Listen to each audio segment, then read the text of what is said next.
Okay. It's a great honor and a privilege to introduce our guest this evening, Dr. Michael Naor. And I'm just going to mention a short introduction about our guest speaker, our honored guest speaker. So Michael was born in Tel Aviv, and you did schooling there in Tel Aviv and your military service. You studied psychology at Bar-Ilan University, where you got a master's degree. And for the last 30 years, you've been living with your family in Düsseldorf in Germany, and you attended the University of Aachen, where you received your PhD. As a psychologist, psychotherapist, you worked, when you were in Israel, you worked in rehabilitation, and in Germany, you've been working for the past years in the psychiatric clinic. Since retirement about 3 years ago, and you look far too young to be retired, but you've been in private psychotherapy and coaching, but with a handful of patients and clients that you have. Most of the time, you're dedicated to continue your activities for the non-profit Jewish and pro-Israel organizations like B'nai Brit, Keren HaYesod, and the German Israel Society, and within the Jewish community in Düsseldorf. You are married to Yolanda, who's a physician and specialist in internal medicine, and her main field is in diabetes. And you have 2 sons, which I'm sure you're extremely proud of, Bo'i, who's a lawyer, and Alon, who's an investment analyst. And you are leading a traditional Jewish way of life in Düsseldorf. So without any further ado, it gives us great honor and privilege to introduce you, Michael. It's really such a pleasure and honor to have you this evening. Thank you. Thank you for the presentation, for the introduction, and it's my pleasure. It's my pleasure to be here, and I thank you for not only for the introduction but also for the invitation. For me, it's a new experience, and I'm curious to see what's going to happen. So, as I understood, I'm going to speak about. Well, about me, you said already whatever is to be said, and I would like to focus on my family, mainly my mother's family from Slovakia and from Hungary, but also, of course, on my father's family. So you mentioned I was born in Tel Aviv, and it was in the in the 50s, back in the 50s in Tel Aviv. And during my childhood, there was little I knew about the Shoah. Unlike some of my friends, I did not have any grandparents. I knew they were murdered by the Nazis, but this was more or less everything. My parents didn't talk about it, about that period. And I always knew and felt there was something terrible there, but I didn't ask. It was kind of an unspoken agreement, no questions asked, no answers given, more or less. When my father, Yitzhak Naor, former learner, when he was about 70 years old, he he decided to write his memoirs, so that I and my own family will know what happened. He typed his text on a typing machine, and then he brought the photocopied pages to a binding workshop. And this is how the improvised self-published book looked like. For that, I will need to share my screen with you. Just a second. Where is it? It's here. Well.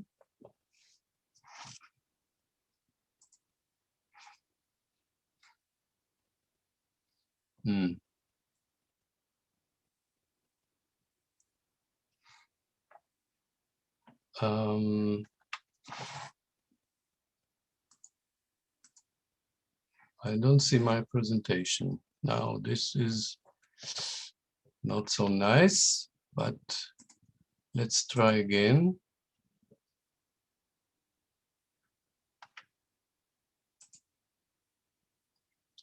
I see my,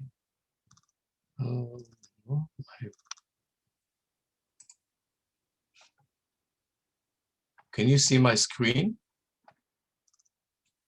Mary, is there anything you can do? We can see some. I see something on your screen, Michael, but without any contents. I don't understand, because usually it functions very well.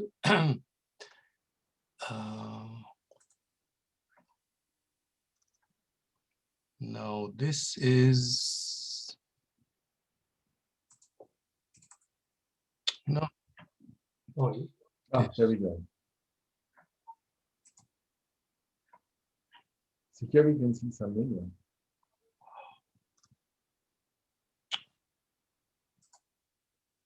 Michael, is that folder open? Yes, it's down there, but when I click on it, there's nothing there. So What is a PowerPoint? yes, Is the PowerPoint open? I close it now because I think there's no sense. Just a minute.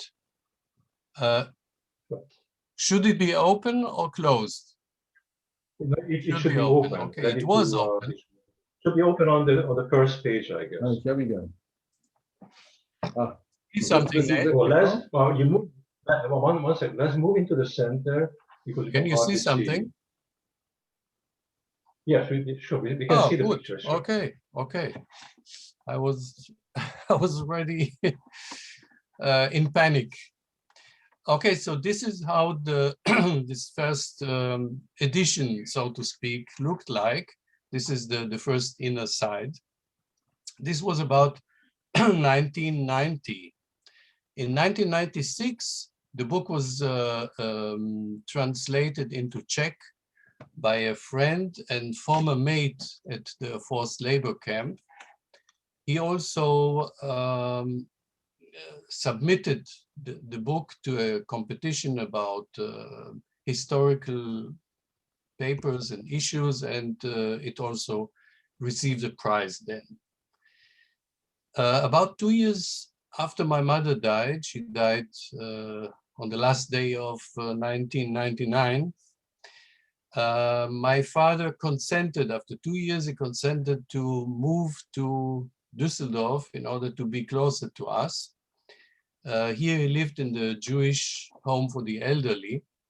And there he met and befriended a former professor at the Düsseldorf University Clinic. And this professor, after reading his memoirs, insisted that they should be published. And he also connected him with a publishing house, and that's just a minute. This is the Czech version, and this is the book after being published in Germany, in German, of course, in 2003. My father died in 2005. By the way, about 2 hours ago, I lit a candle, a yahrzeit candle. Tomorrow is his yahrzeit, Bet, Adar Bet, which we have in this year only one Adar, but it's the same day. Now, relatives in Israel who do not speak German, among them Larry, but he was not that insistent, but others insisted and pushed me and motivated me to translate it into Hebrew. It took me quite many years because I only did it, you know, like now and again, but I was very happy and very glad that at the beginning of this year, the book appeared also in Israel in Hebrew, and Larry already started reading it, and he gave me a first comment that he found it very good. I hope it is.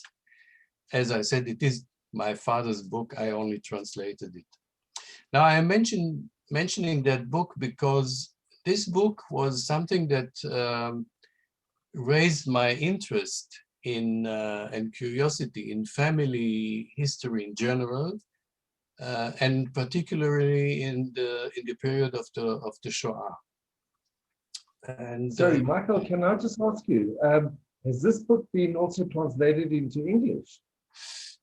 no, a question I was already asked, but I have nothing against it. If somebody is going to take it as a project, I don't think that I'm capable of doing that. And I can, to be honest, after translating from German into Hebrew, and I must say, I'm quite good in German, I'm quite good in Hebrew, but this is a German of the beginning of the 20th century, which is completely different than the German I'm hearing and speaking here in everyday life. So it was not so easy to translate, and translating into English is beyond my capacity. But maybe Larry has an interest. Okay. Good idea. I think It that would Les be would a do a good very job. wide appeal. Les, I think that you could translate it. That would be good. Nicole, I'm sure there'd be an exceptionally wide appeal. There's a people would be very interested in Les, fascinated. we cannot see you. Move closer to the center. I can see you, Les, but sometimes you're not very, it's not clear to hear you. Maybe you're, Oh, I don't know. I don't know which mic you're using. Okay, is this better? It should be a little bit better. It's better, yes. Much better. You know, there would be great value if you did translate it in, or if it was translated into English, because there's a very wide appeal in the English world, especially now in the Shoah. And I think it would be tremendous value. It would be, there's tremendous value. So it's a project I think one should, wow, it would be very, very fascinating and very important, I think, if we could have it translated into English. Okay, something to think about. Something to think about, exactly. Maybe. Okay, so I would like to say something about my ancestors, and I would like to start with my father's family. They were living for several generations in Galicia, or Galicia in Hebrew. I hope this is how you say it in English, or you pronounce it in English, Galicia, which is in the southwest of Poland, and was since the end of the 18th century part of the Austrian monarchy. The name of the family was Glassman, and for instance, my great grandfather, Rabbi David Glassman, went later to then Palestine and became one of the Rosh, one of the heads of the Koilel Galicia, which was a yeshiva of the Galician Jews in Jerusalem. They were very poor back then. Now, to make something clear about the situation of the Jews then, they received, on one hand, they received a number of, they received rights. It was the Emperor Joseph II of Austria who gave the Jews a number of rights, like citizens' rights and so on and so on. But on the other hand, he had some rules that made the Jews not very happy and made their life also not very easy. I will not mention all of it because this would be a bit too much for this talk. But one of the points was that the Austrian authorities in this region back then allowed only the eldest son of a Jewish family to register his marriage officially. Of course, Jews married in chuppah v'kiddushin, a Jewish marriage, but of course they would go to the authorities to have, like today, also to have their marriage registered. So the authorities allowed this only to the eldest son of a family. Of course, Jewish families had 8, 10, 12 children, maybe even more. So all the other children had to look for another solution. Either they took another name or they went to another town where they were not known, and so on and so on. And so also in our family, in my father's family, my own grandfather, his name was Shraga Feivel, Shraga Feivel. When he married, he did not receive, he was not the oldest son, he was the youngest, as a matter of fact. So he could not register his marriage under the name Klagsbrunn, which was the name of his father's family. So he adopted his mother's name, Lerner, which is a different story. And until today, members of our larger family, like cousins and children of cousins and so on in Israel, are asking every now and then, how come you have a different name and so on? So it's not so easy to understand. You need to go back in history and understand the situation then. Anyway, this Shraga Feivel Lerner, in trade life, he was known also as Ferdinand Lerner. And he started already in a very young age. He was 18, according to my father's book. He was 18 when he started his own business of manufacturing cardboard and paper products. And during World War I, because of problems with transportation and service and so on, he moved with his family to the town of Ostrava, in German Ostrau, or Mährisch Ostrau, which means Moravian Ostrava, which was right on the other side of the border from the place where they were living in Poland. And there in Ostrava, he built a factory, a larger factory in the same field of cardboard and paper products. And this factory was also exporting products to many countries around the world, especially, of course, especially in Europe. Maybe I can show a photo of the family. This is, can you see also the mouse? This is my grandfather, Shraga Feivel, Ferdinand, his wife, Frida Frumet, and the 3 children. The older one was Leopold, Aryeh Leib. This is my father, Yitzhak, and this is the youngest son, Jacob. Actually, Jacob Shulem, but his name was Jacob. This photo was taken about 1923 in Ostrava.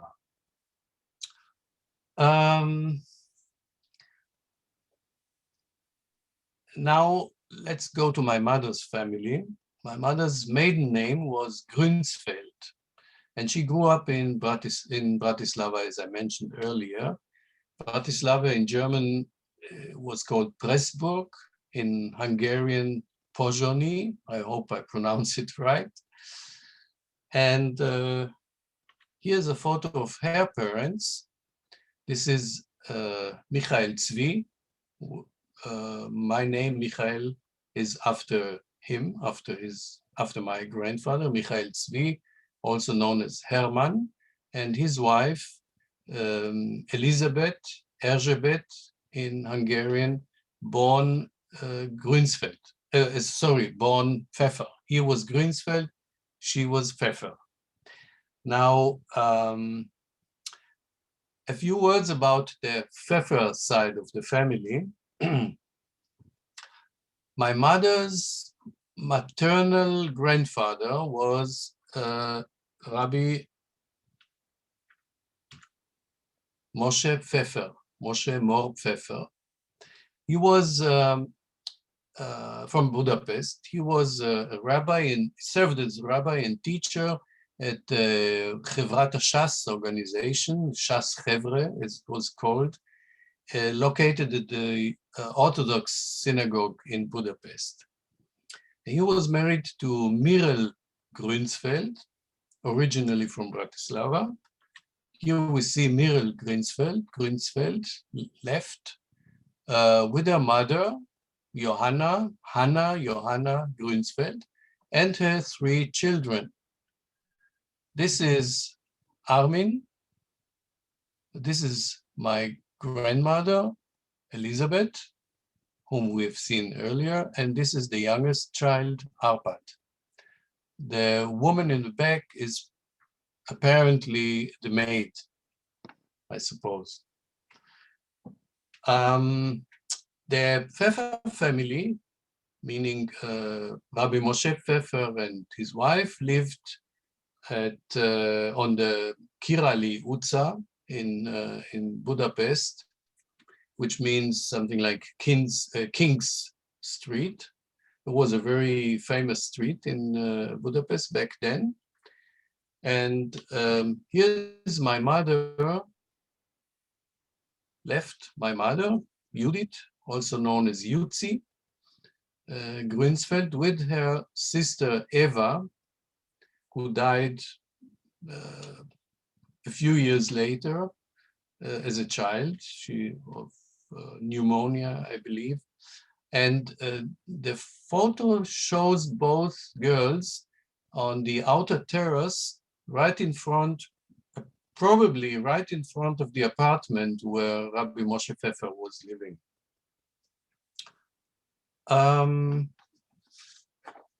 Okay, now Rabbi Moshe Pfeffer survived the Shoah, hiding in one of the shelters for Jews that were provided by the Swiss embassy in Budapest.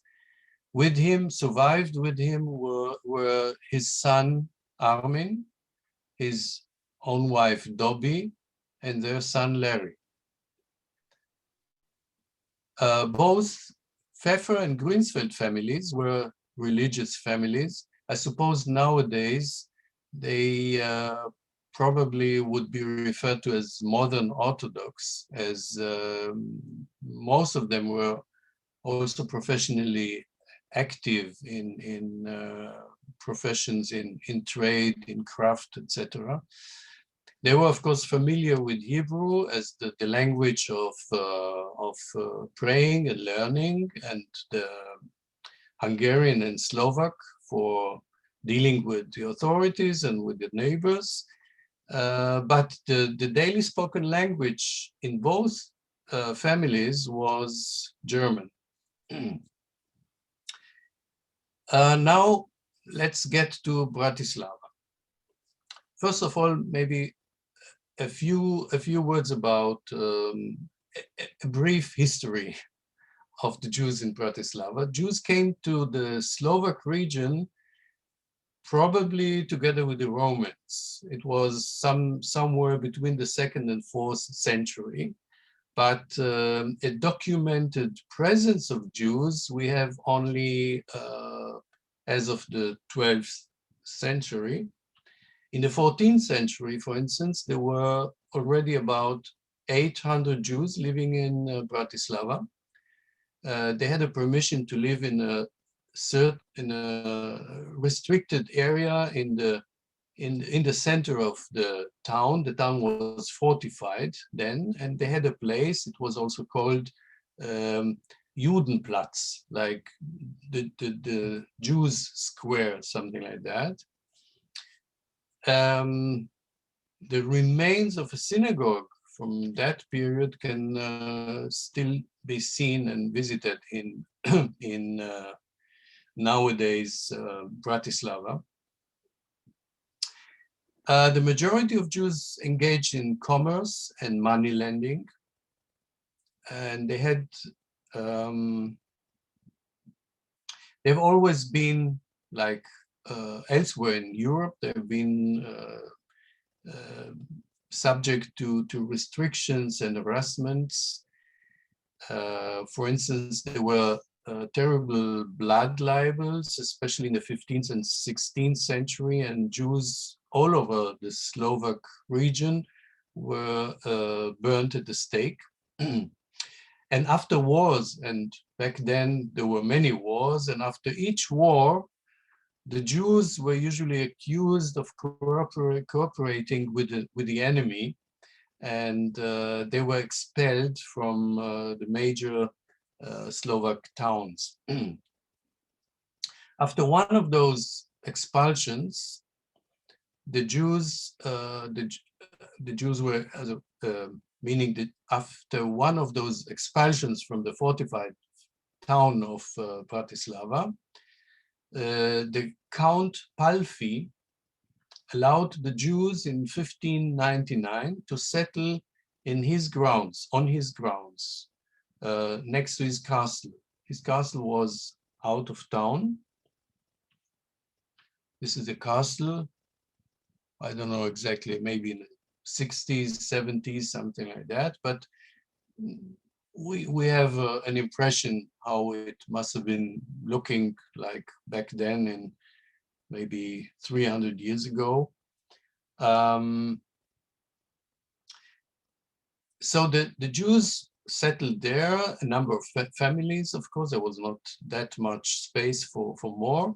And until 1840, they were only allowed to settle in the Judengasse, Żydowska ulica.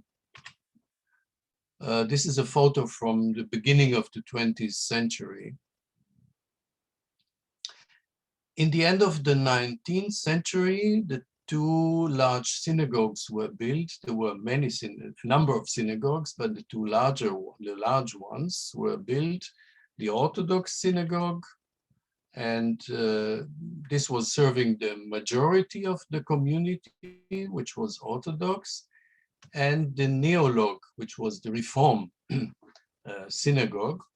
There were only about 60 families in the Jewish community of Bratislava who, towards the end of the 19th century, left the Jewish community and started this Reform community. They call themselves Austrittsgemeinde, which means in German, kind of exit community. They left the major community and established their own community.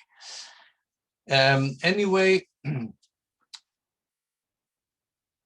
another photo from older days. Here we can see Rabbi Akiva Sofer, the great grandson of the Khatam Sofer, greeting the Austrian Emperor Franz Josef and his wife during their visit to Bratislava in 1913. Now back to the Grinsfeld family. This was a bit of history. Now the Grinsfeld family. The first known Grinsfeld in my ancestry is Zalman Löb Halevi Grinsfeld. He came to Bratislava in about 1790 as a young man, probably in order to study in the yeshiva of Bratislava, which was established in 1700. Later he became a rabbi and married the daughter of Wolf Teben, a member of one of the oldest and most influential families among the Jews in Bratislava. As many of his ancestors, Wolf Teben was a mohel also, but he was, as many of his ancestors, a shtadlan, which means that he represented the interests of the Jews at the royal court in Vienna. The Teben family was very active in on the board of the community, as well as in Chevra Kadisha, and they were all shtadlanim. as I said. Years later, Rabbi Zalman Loeb Grünsfeld was one of two candidates to be appointed as rabbi of the Jewish community. The other candidate was Khatam Sofer. The story says that the number of votes was even for both candidates, and then the lot decided for Khatam Sofer. Rabbi Grünsfeld went then to the near town of Dunajska Streda, in Hungarian Dunaj Serdaheli, where he served as Av Beit Din until he died in, I think it was 1815, something like that. Here is his grave in Dunajska Streda. Now, my mother's paternal grandfather was Leopold Gottlieb, Jewish name Shlomo Aryeh, probably after Rabbi Zalman Loeb, Shlomo Aryeh Grünsfeld. He served as the accountant of the Orthodox Jewish community. Here is shown with his family. Unfortunately, the photo is of bad quality. It is a copy of a photocopy, and a distant relative assigned numbers to each of the persons shown here, trying to ask other relatives who these persons are. In the middle, seated, we see Leopold Grünsfeld and his wife. His name was Nettie, and they had two daughters, one here, and 6 sons. The one standing on the right in the back is my grandfather, Michael Tzvi, whom we've seen earlier. The photo was probably being taken during World War I. We see some of the sons are in army uniform. Leopold Grünsfeld's father was Wilhelm Grünsfeld. In the cemetery book of the Jewish community of Bratislava, it is said about him that he was a Sofer v'ne'eman bekilateinu. Sofer means a person writing Torah scrolls and other holy books, and ne'eman bekilateinu can be translated, he was trusted, or he was a trustee or something like that in our community, which could imply that he was managing financial issues for the Jewish community. Now we're approaching the period of the Shoah. My grandparents, both on my father's as well as on my mother's side, were murdered in the Shoah. This was also a fate of a large part of their families. Now, first of all, what was happening in Ostrava with my father's family? After German occupation of Bohemia and Moravia in 1938, my grandfather, Shraga Feivel Lerner, sent his oldest son, Leopold, with his wife and their little son, Ruben, to Palestine in order to find a new haven for the family and to establish the factory, their cardboard and paper production factory in Palestine. For that purpose, a number of machines and materials were being shipped to Palestine. Unfortunately, their grandparents didn't make it, and also my parents and my father's younger brother only made it to Palestine about 8 years later. So meanwhile, the Czech authorities deported all Polish citizens back to Poland. Those were mostly Jews who came to Ostrava during, or to the Czech region during World War I. My grandparents had to leave. They went to Krakow, where my grandfather's brother was living. And then there they were staying in a little apartment in Podgorze, which was the ghetto of Krakow. My father and his younger brother, Jakob, were supposed to go to Palestine with the Aliyah group organized by the Maccabi movement. Meanwhile, the house in Ostrava, where the family was living and the factory was set in, was occupied by Aryan Czechs. Usually these were members of the fascist party. So my father and his brother Jakob went to Prague in order to wait there for their immigration papers. On the second day of Rosh Hashanah, coming out of the Alt-Neuschul synagogue, they were arrested by the Gestapo. As part of the group of about 300 Jews, they were put into a prison in Prague. After several weeks, they were transported to the east by train, pressed in cattle wagons.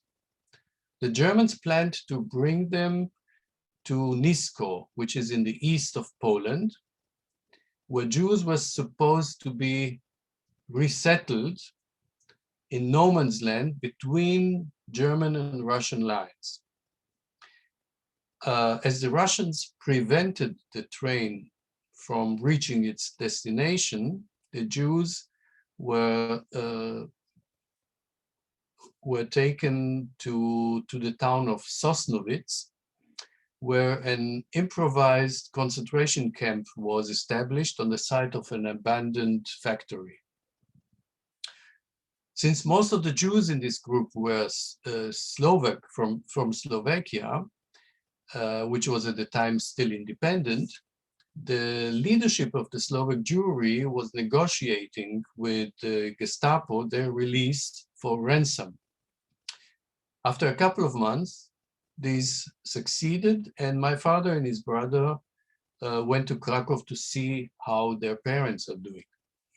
Situation in Krakow was getting worse every day, and so after a few weeks, my father and his brother seized the opportunity of crossing the border illegally to Slovakia, and eventually they arrived in Bratislava, where they managed to rent a room from a Jewish family. As it turned out, my mother was related to this family and visited them often. This is how my parents met and eventually got married in 1942. During all this time, my father and his brother were producing items of cardboard and paper in their small room. This way they earned their living. Their parents were murdered in 1942. They've probably been shot hiding in the town of Tarnów in Poland. Meanwhile, in Bratislava, under the protection of Nazi Germany, Slovakia proclaimed its independence in March 1939. The country came under the control of an extremely religious and right-wing party, the Hlinka Party, which means in Slovak, the People's Party. Under the leadership of Father Josef Tiso, a Catholic priest. Already in April 1939, 1 month later, this government started passing anti-Jewish laws. First of all, Jews were excluded from all government positions and service. Then they were excluded from the army. Then they were ousted from schools, were excluded from public recreational facilities, and deportations started. By 1940, more than 6,000 Jews emigrated both legally and illegally. The Slovak government passed a law that permitted it to take control of all major Jewish businesses. These laws were supported by the majority of the Slovak society. Jews were required to register with the government and to state their financial status. They were forced to wear a yellow Star of David and were recruited to forced labor. In 1941, the Slovak government began deporting the Jews to concentration camps, mainly to Auschwitz. By 1942, nearly 3/4 of the Slovak Jewry had been exterminated. The Jewish leadership, especially those known as the Bratislava Working Group, was trying to postpone the transports as far as possible by bribing government officials, among others, Dieter Vysličený, who was Eichmann's representative in Slovakia and in charge of solving the Jewish problem. At this time, only Jews who had work and were carrying a certificate of being important to Slovak economy were spared from the transports. Dr. Oskar Neumann and Andrei Steiner, both from the working group, came up with the idea to convince the authorities of the necessity of Jews to the Slovak economy, creating 3 forced labor camps in Sered, in Nováky, and in Vychne. Here we see the entrance to the camp in Nováky. My father had already a reputation in his field of work, so Dr. Neumann and his aides approached him and asked him to build a cartonnage department, a cardboard department in the camp of Nováky and to manage it. My father was recently married and he would receive for himself, for his wife, and for his brother official work certificates, which were at the time a temporary protection against being transported to Poland. My mother's parents were transported a short while earlier. According to information I received from the Red Cross Search Service, they were on a transport to Žilina. We have no information what happened later. But they were probably, from there, they were probably taken to Auschwitz. So my father accepted the offer. For him, the challenge was in organizing enough work, enough employment, knowing that those people employed by him will have a better chance of surviving. So my parents and my father's brother, Jakob, started their work in Nováky in August 1943. By the end of that year, the cartonnage department had more than 120 people employed. This is, not all of them are on the photo, but this is a group photo from the Department of Cardboard and Paper. Here we see a delegation of the working group visiting Nováky. In the middle, with the eyeglasses, Dr. Oskar Neumann. On the left, Juraj Spitzer, one of the leaders of Jewish resistance in Slovakia. I cannot identify the other 2 persons. I'm not sure about the woman. She might even be Gizi Fleischmann, but I have no further information on that. I've tried to compare the photo to other photos of hers. There is a certain similarity, but I'm not sure about it. Several years ago, my mother's cousin, Larry Pfeffer from Jerusalem, sent me a link to a documentary by Yad Vashem about the Shoah in Slovakia. As I was watching, I was perplexed to identify my father This photo was taken about April 1944, when rumors insisted that the German army is going to be defeated by the Russians and liberation is near. The person in the middle here is Julius Petschuk. Julius Petschuk. He was the general director of the Ministry of Internal Affairs, and thus was in charge of the forced labor camps. Left on his side is my father,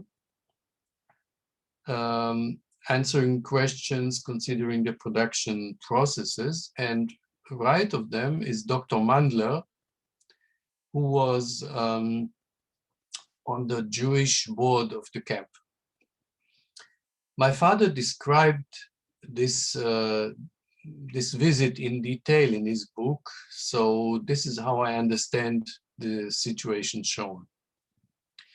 In the summer of 1944, as the Russians were getting nearer, the guards of the camp left their posts suddenly during the night and ran away. My parents, together with Jakob, with his brother Jakob, started a long march by foot, partly by trains, at first to Banska Bystrica, then to the Tatra mountains. Some of the time they were staying in a Slovak village, some of the time hiding in a self-made bunker up in the mountains. There they stayed for several months until the end of the war. Eventually, after the end of the war, they went to Budapest, where my mother met her grandfather, Rabbi Moshe Pfeffer, who survived, and also her uncle, Armin, and aunt, Dobi.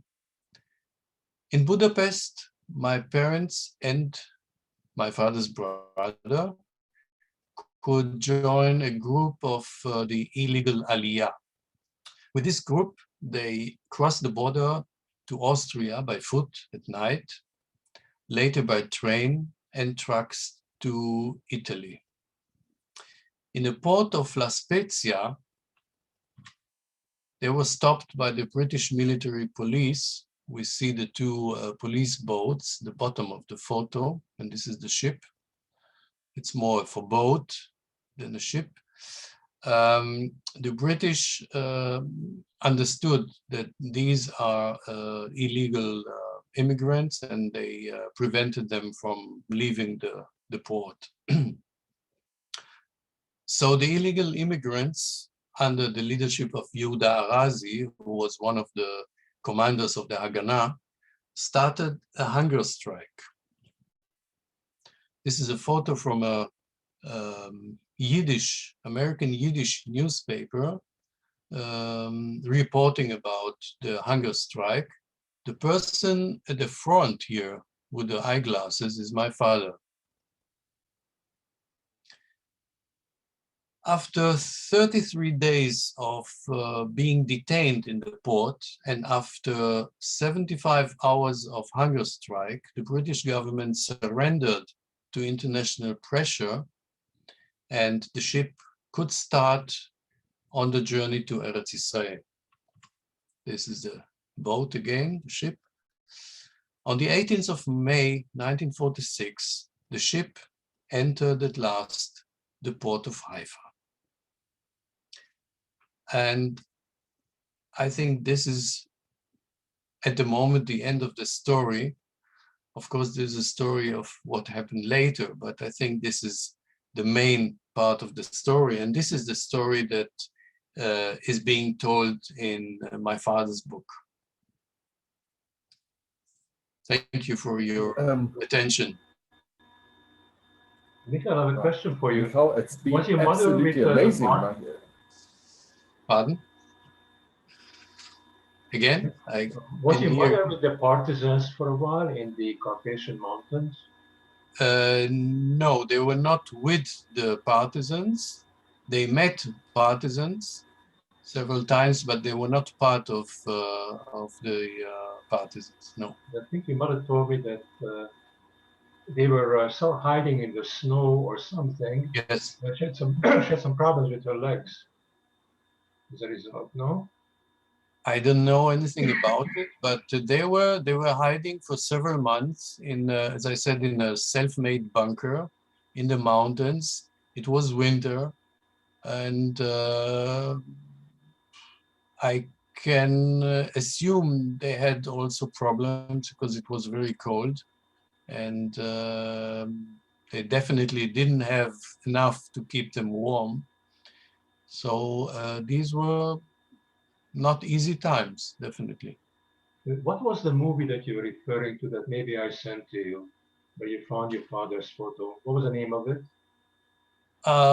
I don't recall the name exactly. I think I've written it somewhere. I can send it to you, but the name was something about Jews, the Holocaust, the Shoah of the Jews of Slovakia, something like that. Was it called Among Blind Fools, by any chance?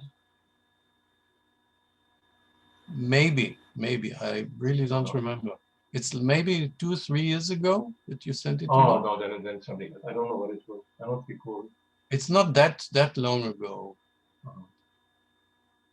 You know about the Gissi Fleischmann and that photo? Doesn't seem like a likeness, but her niece lives. She has a niece and a nephew living in Israel. A niece in Tel Aviv and a nephew in Kibbutz Parmasel. Mhm. So if you want, I can send you their email address or telephone number. Maybe they could identify it if you're interested. It would be interesting to know who Sure. this woman is, and also the man on the right, the other Actually, guy. they might know them because they were Yeah, teenagers at least around that time. The woman is yeah. called Sonia Bachner. When was your grandmother born? Do you remember? When was she born? Yes. Um, I have it somewhere exactly, but it was like about 1900, 1899 or 1900, That makes sense. Okay. Uh, probably 1899. that makes sense, roughly. About the neologues, I don't think that the neologues were reformed. In fact, they were not, at least not in Hungary. The reform didn't keep Shabbat, they kept Sunday around that time. Oh, They ate non-kosher as a matter of principle also. Uh, they defined who is a Jew even today as somebody whose father is Jewish. The Neolog were more liberal. Men and women were sitting together and they moved the bima up to the front. You know, they did some revolutionary things like that, which upset the Orthodox. But they kept Shabbat more or less, and the reform were different. At least in Hungary. yeah, well, in Bratislava, according to the description in my father's book, they had an organ playing on Shabbat, so Could they were well not be. really Uh, keeping Shabbat. yeah, but It no. was Shabbat, not on Sunday. So I don't know. I know that the great synagogue in Budapest had an organ and a choir. mm, I heard that some of the people in the choir were not even Jewish, but they were from the opera. Now, I don't know that was called neolog. I think there's something called status quo also in Hungary. I don't know. But mm. the reform was very different. But maybe that's something to look into. It's probably, I think it's neolog is part of the reform movement. It's only part of it. It's not maybe not mainstream, but it's um, That's not the way I perceive it, but maybe I'm wrong. For example, I had an uncle who was neolog in my mother's town called Bonyhad. And when he came up to Budapest after the communists took over, etc., he went to the same synagogue as my father and I in the main Orthodox synagogue. mhm. But they might have been much more liberal, not just sitting together, men and women, but other things. They might have Yeah. gone to a tour, but the reform, I think, was much more radical. But I don't know, there's something to look into. Apparently, these 60 families or so left the mainstream Orthodox community in Bratislava as a reaction to Rabbi, I think it was the Ktav Sofer, was the son of Khatam Sofer, who was very strict. He was Khatam Sofer was very strict, and his son was, apparently for some people, he was even more strict than his father. And so they just left the community. And apparently it happened many places. My mother's town, I think the early 1900s, maybe 1910, 1920, one night the Bima was moved. And then the Orthodox were outraged. And around that time, the two communities split. And I read that the diary of the community and about 20 pages were missing. People tore it out because it spoke about all kinds of unpleasant things between the two communities. They set up two synagogues. So this must have happened many places in Europe, that people split off from the Orthodox. Unfortunately, we know it among Jews. There are so many conflicts and there's so many. Right. There's more than the conflicts. It's the establishment of a new branch of Judaism, basically. But you know, many of our own people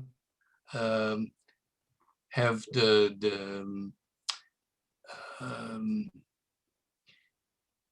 feeling or the knowledge that they know better. Well, it's more than that. So, many of our people, we had something called Sinat Chinam, that's a bit more than just knowing. Yeah, this is already the result of this. This neologue and the Orthodox split was not Sinat Chinam. That was a different lifestyle or something. Yeah, at least it started like this. I agree. Now, tell me, when you said that your father's family was in a camp in Poland, I guess, you sent there by the Germans, and the Bratislava working group negotiated for their release. Is that what you said? Yes. And I don't know if it was the working group. It was the leadership of Slovak Jewry. I don't know who was behind the negotiations. Okay. There's a big difference between them and the leadership and the working group. No. But I think the idea was similar. The working group was also negotiating with the Germans to postpone the transports for money. They were trying to bribe people. It only partly succeeded, as I understood. I tried to read some sources about this period. So it wasn't really very successful. It was partly successful. Actually, it was very successful for a number of reasons. They came up with the idea, Rabbi Weissman wrote that the Germans believed that the Jews ruled the world. And he invented a character called Felix Roth or Philip Roth. And he had some stationery that he brought from an expensive Swiss hotel when he was once on a trip to Switzerland. And he wrote an offer to negotiate with the Nazis for money. And the Germans wanted to negotiate with the Jewish, in quotes, the Jewish leaders of the world. And they wanted $50,000 of those days to stop the transports from Slovakia. Nobody was willing to risk, certainly not the Joint, because they had a lot of contempt for the Austrian unit, which we were at that time. And in the end, money was found, and then the transport stopped for about half a year at least. And then Rabbi Weissman, so the transport ceased for quite a while until 1944, I think, in Slovakia. Rabbi Weissman and Rabbi Friedland, who was, I think, a Reform rabbi, came up with another idea that maybe we could negotiate to stop all the transports. And the Germans negotiated with them. That's called the Europa Plan. And apparently, for $2 to $3 million, they said they're willing to stop most of the transports, and they wanted 10%, which nobody was willing to risk for us. So we really don't know how much they would have succeeded if the Jews put up the money. Third of all, they were very much involved with what's called the Auschwitz Protocol, which stopped the trains from Auschwitz, from Hungary. Two people, Gerben Wetzler, escaped from Auschwitz, and then another two, whose name I forget. They were debriefed by the working group after they escaped to Slovakia from Auschwitz. And that was, the first one to get it was Kastner, who didn't do anything with it. Yes. At the end, it reached someone called Moshe Kraus, who was in Agudat Israel in Budapest, who worked with Karl Lutz. And somebody called George Mantello, I think I corresponded with you about, a Romanian Jew who lived in Switzerland. He was the first secretary of the El Salvador embassy, I guess. He sent a diplomat called Manilu, Florian Manilu, to Romania to see what's with his family. By the time Manilu got there, the family no longer existed. And on the way back to Switzerland, he stopped off Manilu in Budapest illegally and got the Auschwitz report and gave it to Mantello. And Mantello immediately publicized it. And I talked to my historian, honest historian friend about the Holocaust. Not all of them are honest, in my opinion. That's what created a major uprising in Switzerland. There were 400 headlines about what's happening to our brothers and sisters. There were street protests. The masses were about the Jews. That made so much noise that was one of the main factors that stopped the transports from Hungary. So that's a major accomplishment. Okay. It's not the way Yad Vashem presents it. Yad Vashem, for example, says about the Europa plan, there were negotiations and it was a German SS trick. Yeah. The Jewish trick was that the joint and others didn't pay the 5%. But the other, there were two ideas they had. The one was bribing the officials to postpone the transports, and the other one was, as I said, to convince the government that the Jews can work for Slovak economy instead of being sent to Poland and work there for the Germans or for the Poles. So they had these three camps. And the idea was, as long as the Jews are working in these camps, they will be spared from being transported. But it was not like this. I know from what my father wrote is that during the whole time that they were working there were transports, even out of these forced labor camps. Transports to Auschwitz? When there were transports to the east, nobody knew exactly where they were being taken to, but they were probably being taken to concentration camps, and I believe Auschwitz was one of the nearest because it was a short while behind the Polish border. So it was the nearest. All right, Les, I asked my questions and made my comments. Okay. Now it's up to you. Okay. So first of all, Michael, I want to thank you so much for the most, wow, this was really something absolutely profound. You gave a phenomenal presentation. It's just really amazing. Are you sure, in the description, I should have said more of a historian and a Holocaust researcher. Oh. And no, really, Michael, really, I learned so much, and the viewers, people that are going to visit the site, are going to learn so much of this very important facet of Jewish history, and especially of the Shoah education. And you presented it absolutely unbelievably. And I really, really believe that this book of your father's, it really should be translated into English, so it can have a very wide appeal. People, including myself, can read it. I just want to ask you just one or two questions. You mentioned that the family were saved in the glass house in Budapest. Was that Karl Lutz's, was it the glass houses that Karl Lutz had initiated, or, who, It was with the Swiss, that they had, but Carl Lutz played a very important role in establishing those glass houses. Did you ever hear who was responsible, or? I suppose it had something to do with Karl Lutz, but this is something that Larry would know much better. He was nearer. I just spoke of something I learned from my father's book. Mhm. So it's Okay. not like somebody who was witnessing the whole thing. As far as I know, and I don't know very well, unfortunately, I didn't ask my father in time. Okay, I know it's a bit too late. My grandfather, I think, is on one of the ghettos. I think the Budapest ghetto. Your father wrote that he was in a Swiss protected house. Yes. Uh-huh.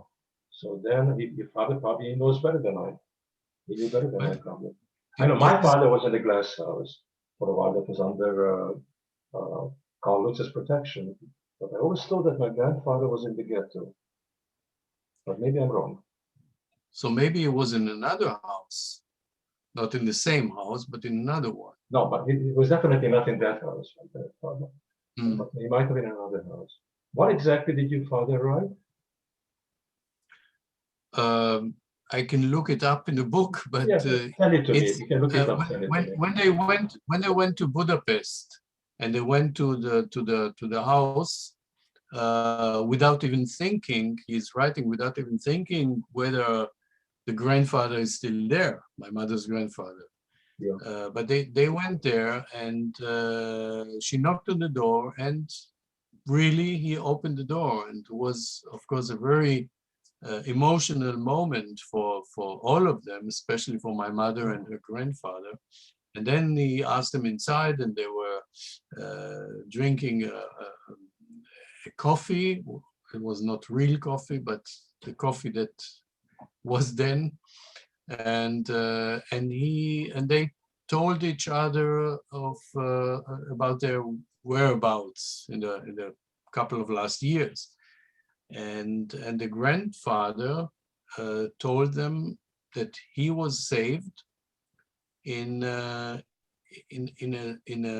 Swiss house, and also his son Armin and his family was saved, but the other son Arpad was vanished, and they did not have any information about. Later, it was apparent that he was killed. But at that point, they didn't know anything about him. Actually, something is incorrect. And then they went. It's not correct. Yeah. My father was, for a while, found refuge for a while in the Swiss protected house called the Glass House, after he was in forced labor. Mm-hmm. But my mother was hiding, and so was I. We were not under Swiss protection. Mm. So it's a misunderstanding. So you were not together. Yeah. No, we're not together. But so maybe my grandfather misunderstood. It could be. Some of these things are very confusing during that time, and people didn't exactly know what really. Maybe it's my failure, my point, because my father didn't specifically write that they were all together. I assumed they were together, but they're not even saved separately. I don't think my mother had Swiss papers. I don't think so. Know that. As far as I know, I certainly, I don't know, maybe. Yeah. Maybe I'm a Swiss citizen. I don't even know about it, but I don't think so.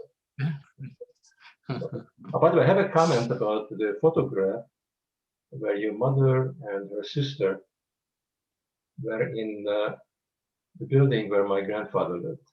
Yeah. First of all, it's not a terrace. The houses in Budapest many times had an open space in the middle, and that's called, again, it was called gong. I don't know why, and then you could walk all around, basically. Yeah, well, I tried to call it an inner terrace. I don't know how to. It's an inner public terrace because it was not by apartments, but all around. I think that might be worthwhile to have somebody retouch that photo. It's an important photo, to have retouch. But this photo, I don't have the photo, the original photo. I don't have. it's I don't know where I got it, but there is a. I said at the beginning that maybe I didn't say it. After reading the book and getting interested in family history and so on, I started to research. Started with a genealogical research.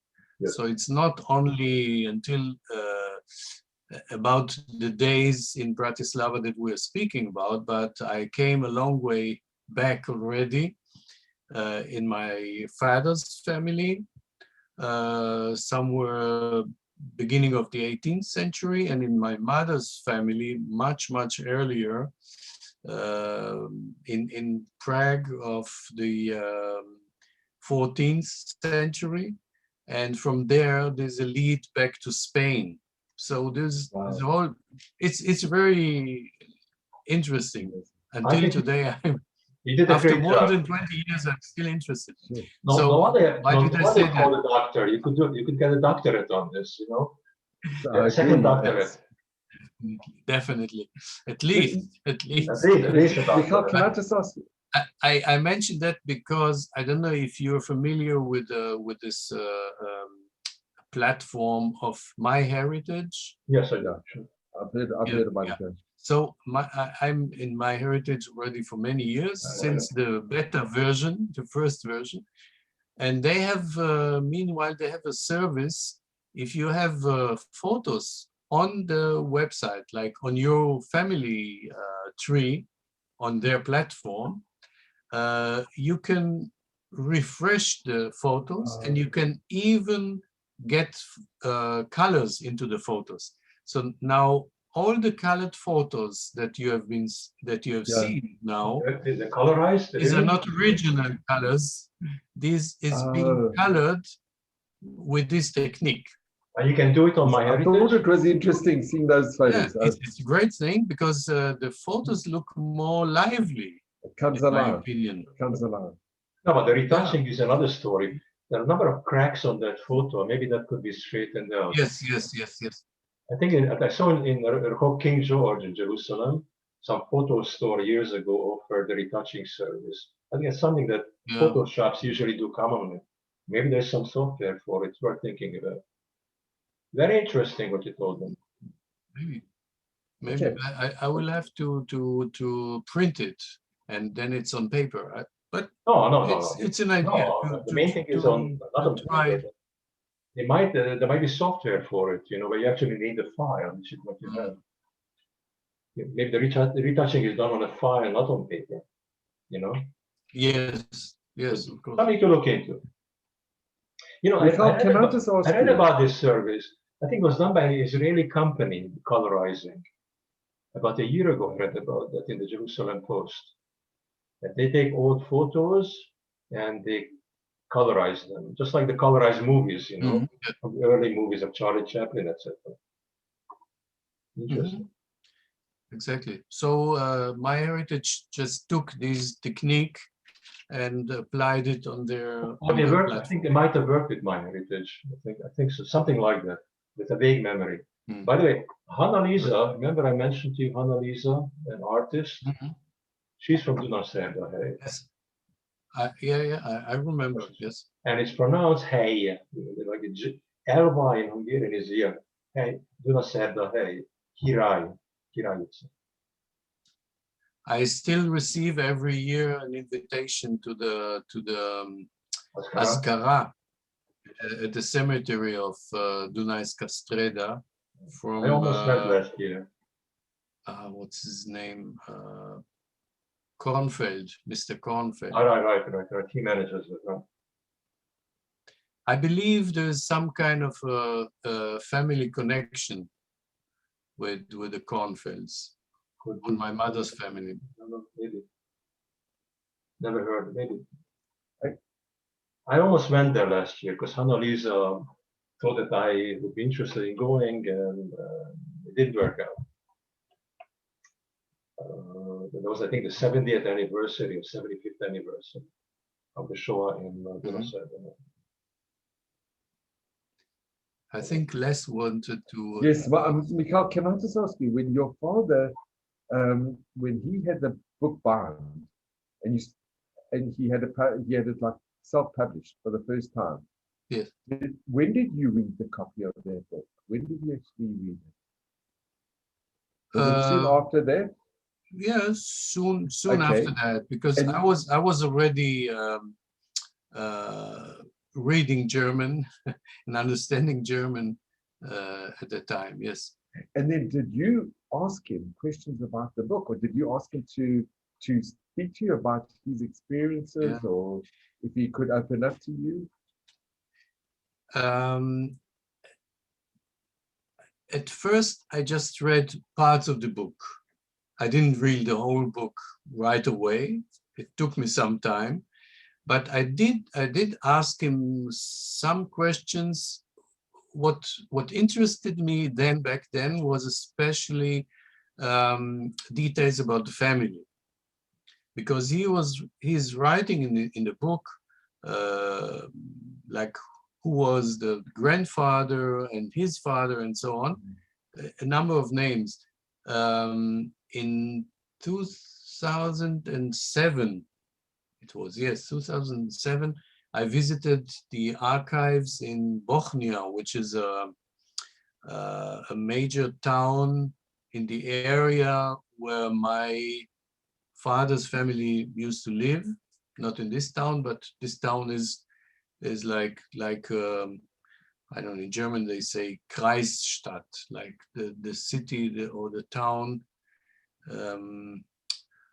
where the local authorities for the area is situated. So they have the archives for the area. And I found out that he had some mistakes there because, well, mistakes. He was about 70 or older when he wrote his memoirs, and these were memories he had about things his grandfather told him when he was a little child. And it's also possible that he didn't get it right the way his grandfather told him the story. It's also possible that the grandfather didn't have all the information. So there was some informations I received, new informations I received from the. So these were mainly the questions I asked my father at the time.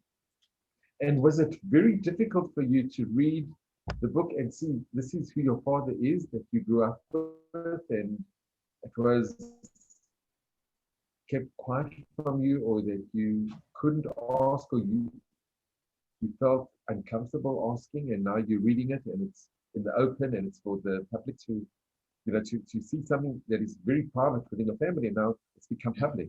Was that difficult for you? Several parts of the book, especially certain pages, were very difficult for me to read. And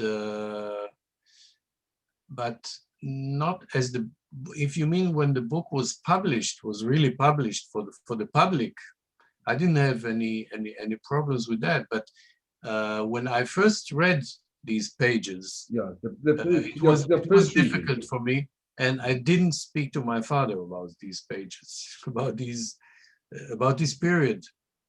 Now thinking about it, I also had my own blockade, so to speak, after all these years, to speak about the Holocaust with my father. Well, we spoke about it, but more like general terms and not about really the harder issues. So as a psychologist, as a very preeminent psychologist, do you think what your parents did was the correct thing, not to traumatize you in a way by discussing the Shoah? Because there are many people that I've met who grew up second generation survivors, that they, just like you, they felt there was this unspoken, they didn't want to upset their parents by asking. And then it was like a a secret agreement that we don't want to Yes. upset our parents, and therefore we're not going to ask them. And Mm. looking back, a lot of them said if only we would have asked them, or if only we would have had the opportunity to speak to them, but the parents felt they didn't want to traumatize their children, that they should have any, they wanted them to grow up as normal as possible, and they didn't want to impart their horrors onto their children. So it's a very difficult balance. But do you think, looking back, that your parents made the right decision not to speak to you about it? Or I know it's a hard question. It's a very difficult question. There are no simple answers. It's a very difficult issue.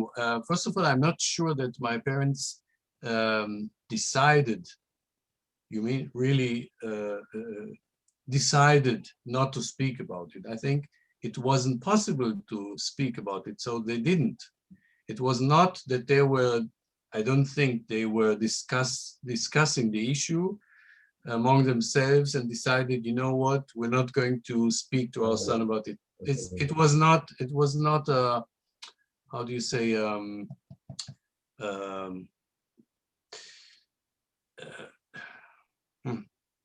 I missed the word now in English. In German, they say Bewusstsein. It's not the topic of conversation. But it was not the topic of conversation at the time. Now it's a fad. Yes. Every day you hear about the Holocaust. At that time, people wanted to start a new life.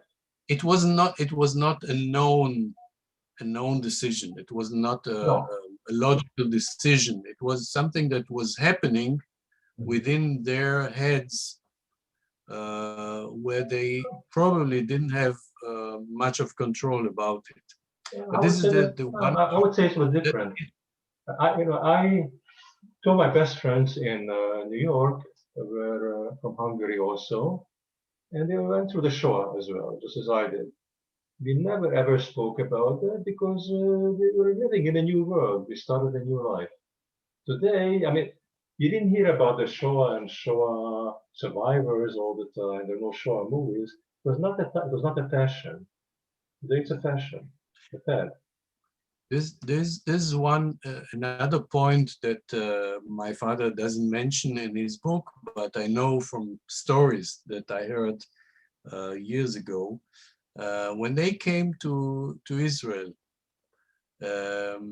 my father and also his brother, who was with him, Yaakov, the younger brother, they were greeted at the port of Haifa by their older brother, who was already in Israel, and he escorted them to Tel Aviv and so on.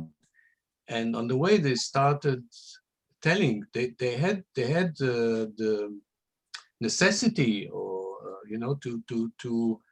to tell him whatever happened there, because it was clear to them he doesn't know anything. And they started, and then he said, you know what, don't talk about it, because if you speak about it, nobody would buy it. Nobody would believe it. They wouldn't believe it. Anyway. So this was also a point that's an Israeli story. Where my father, at least, understood is no fun. There is. There is frozen. This is an Israeli story. That in Israel, people who went through the Shoah felt contempt, looked down upon by the Zionist organizations.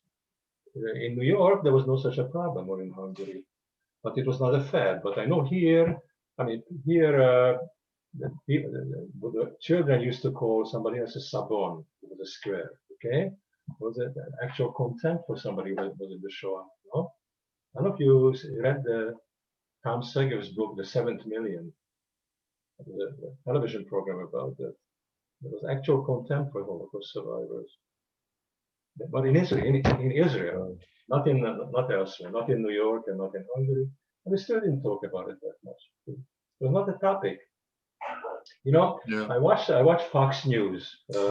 Mark, Fox News about the American politics, etc. And I noticed that the women are usually blonde now. They were not born blonde, but they paint their hair blonde. And one side, they have a long hair. One side is in the front. I send you a picture. Because it became a fashion, you know, that's how you appear. One side of the hair is in the front. People know how to follow a fashion. If something doesn't sound good, it doesn't look good, like for example, when there was the riot by the Congress, January 6th, then the leadership of the Congress didn't want the National Guard to be there. It doesn't look good. So somebody made up the word, it's not good optics. So not everybody uses the term, it's not good optics. Michal said many years ago, monkey see, monkey do. You know, people know how to behave because somebody else does something. They must know the psychology. So I think with the Holocaust stories, it was not a fashion, not a fad. People remembered it, but they also wanted to start a new life. You know, now it's very easy today when everybody has a new life, new Israel, which is really a modern country, so in America. And now it's possible to talk about it, and Steven Spielberg's, and I think that there's too much talk about it also, in my view, because sometimes more is less. But in those days, it was not the case. Also, you know, with my Hungarian friends, I never spoke about Hungary with them or about Hungarian poets or etc. We started a new life, not because somebody told us. We're not interested. You know, we left Hungary to start a new life. And the same thing is probably true of your parents and my parents and many others. Les, you asked me as a psychologist about the issue. Because it's a very fascinating topic. Let me just say one or two sentences about that. Of course, we know nowadays, not nowadays, already it's a long time that we know that people who are traumatized, and everybody who survived the Holocaust was traumatized. No question about it. People are traumatized. It is better if they speak about it. Of course, you have to find the right doses. And we know from experiences in Israel, soldiers who are traumatized, this is something that was understood in Israel much, much earlier than in other countries.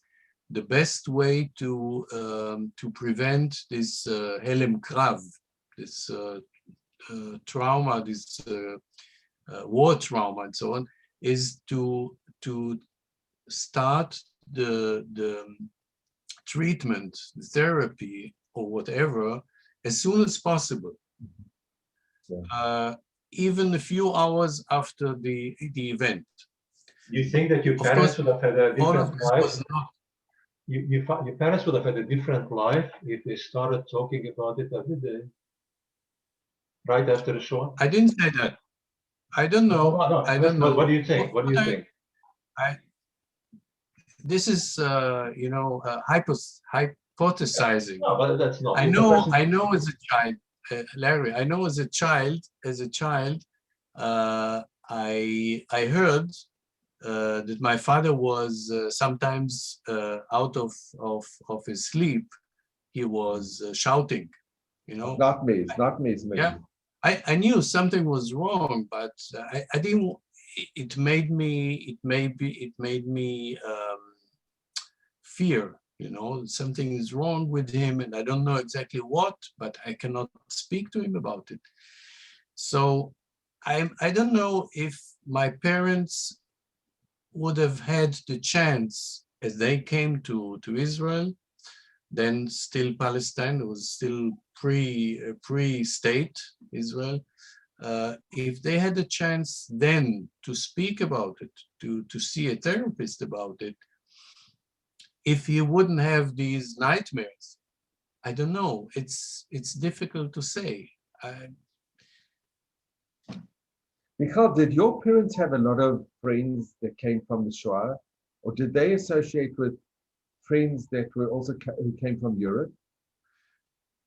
With definitely their friends, their best friends. Well, they had a kind of a clique, family gatherings, or you know, a group of people, mainly from Czechoslovakia. And did they speak about the Shoah? No, they were, actually, they were very, very social, very active, very, they were inviting people, this group, I call it a group. It was a group of people, mainly from Ostrava, but some of them were from Prague or other cities. And but they were all speaking German, which was important culturally. They came from a similar background, more or less, even though some of them came from religious families, other not. But it was, the culture, the language, and so on. And they were all, or most of them, interested in music, in literature, in news, in politics, and so on.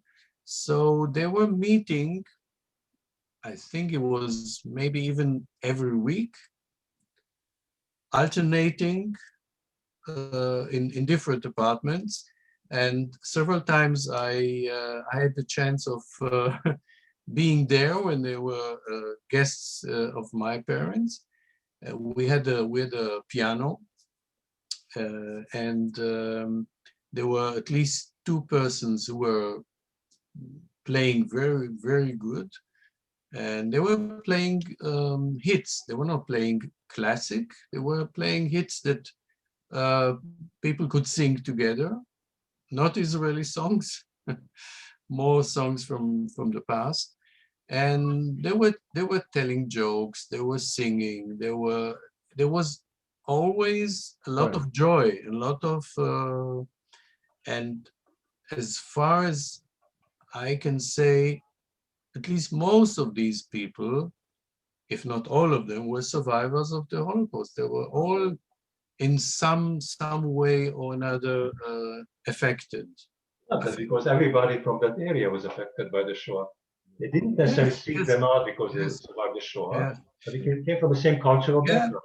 But maybe it was even a reaction, you might say, after having suffered so much. This urge, this need to be happy, to be joyous, to enjoy life, because I'm just, I'm not a Kohen or a Levi, I'm just Yisroel, So Yisroel like me, it seems like they came from the same cultural background to another country.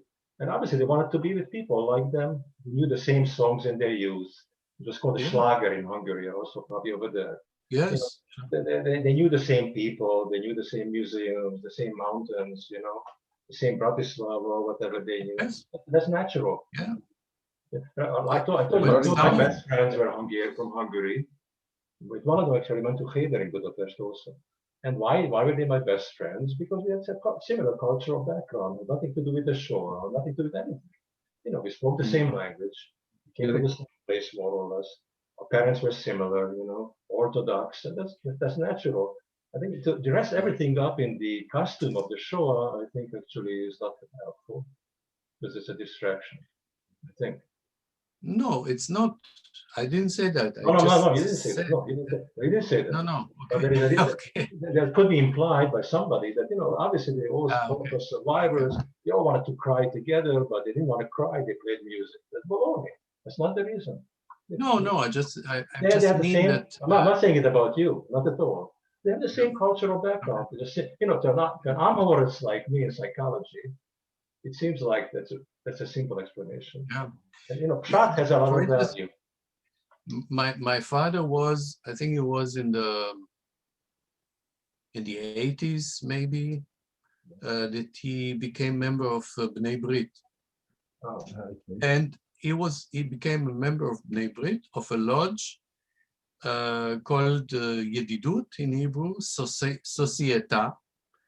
And it was named Societa after a Bnei Brit lodge that existed in I think in Brno, in Czechia, not in Slovakia, in Czechia.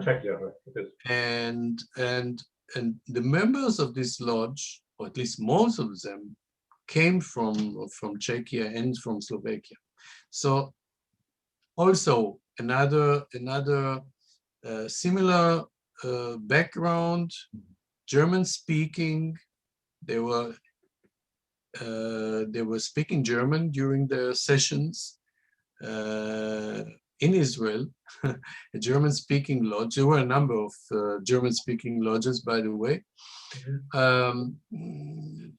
But so it's another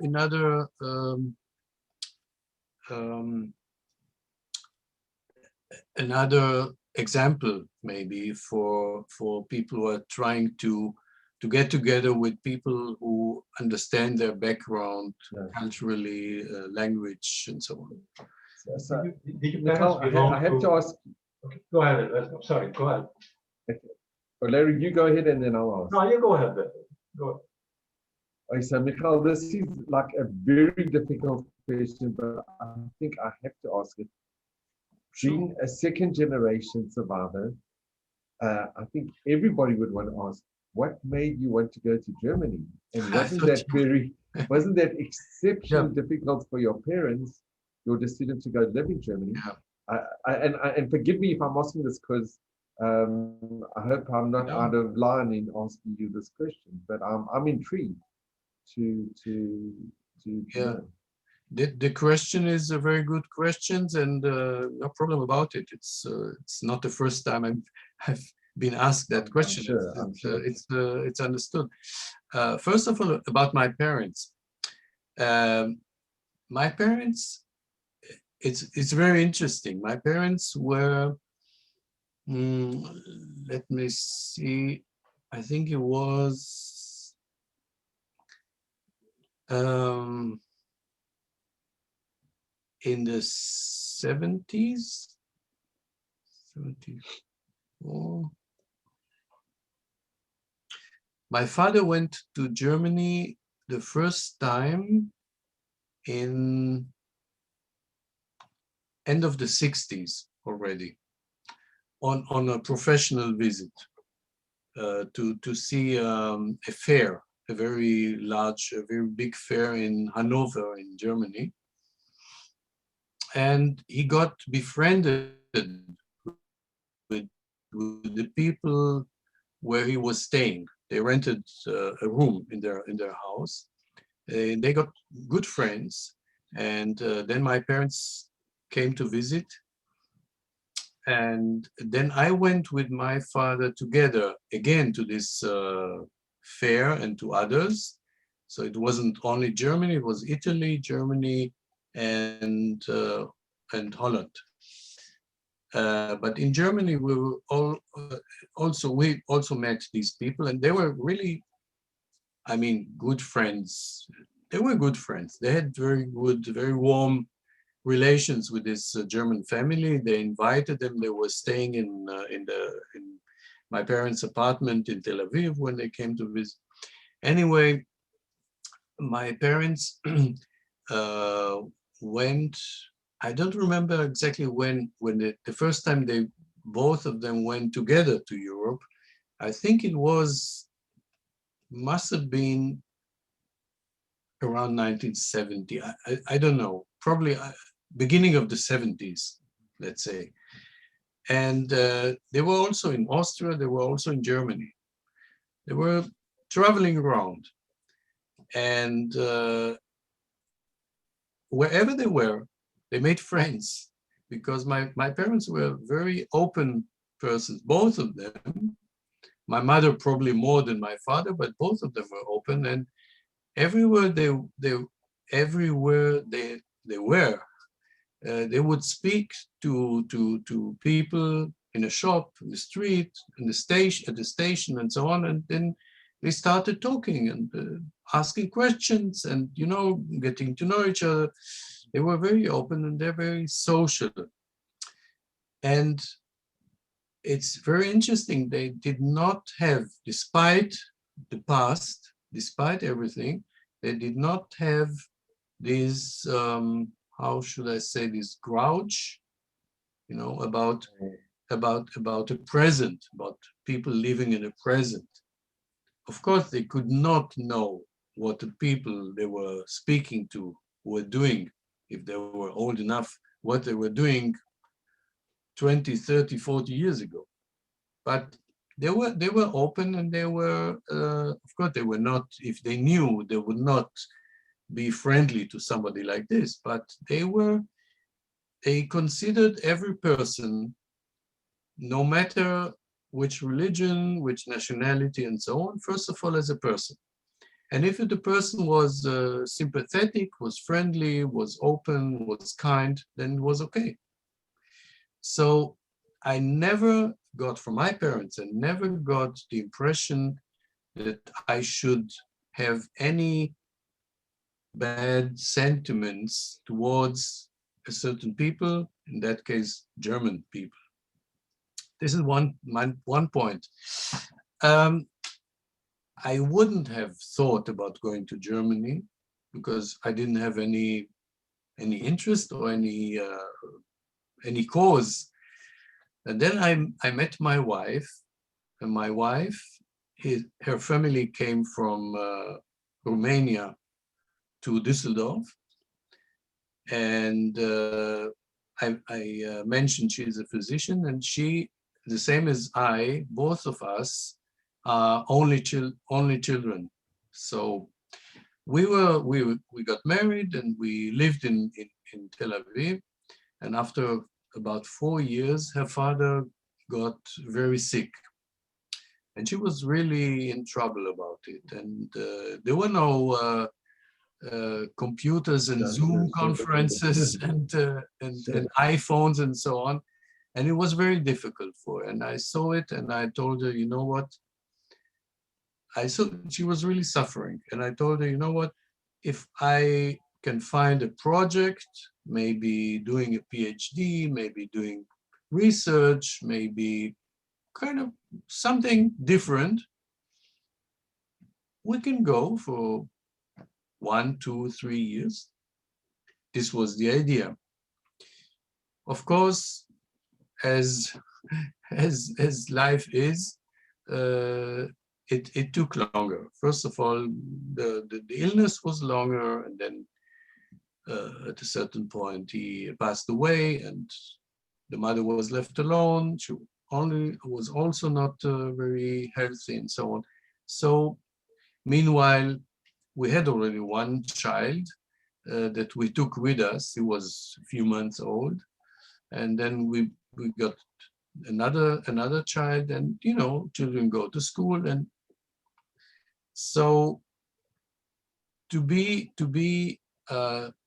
trying to be objective, it's difficult when you speak about yourself, but I'm trying to get out of my skin.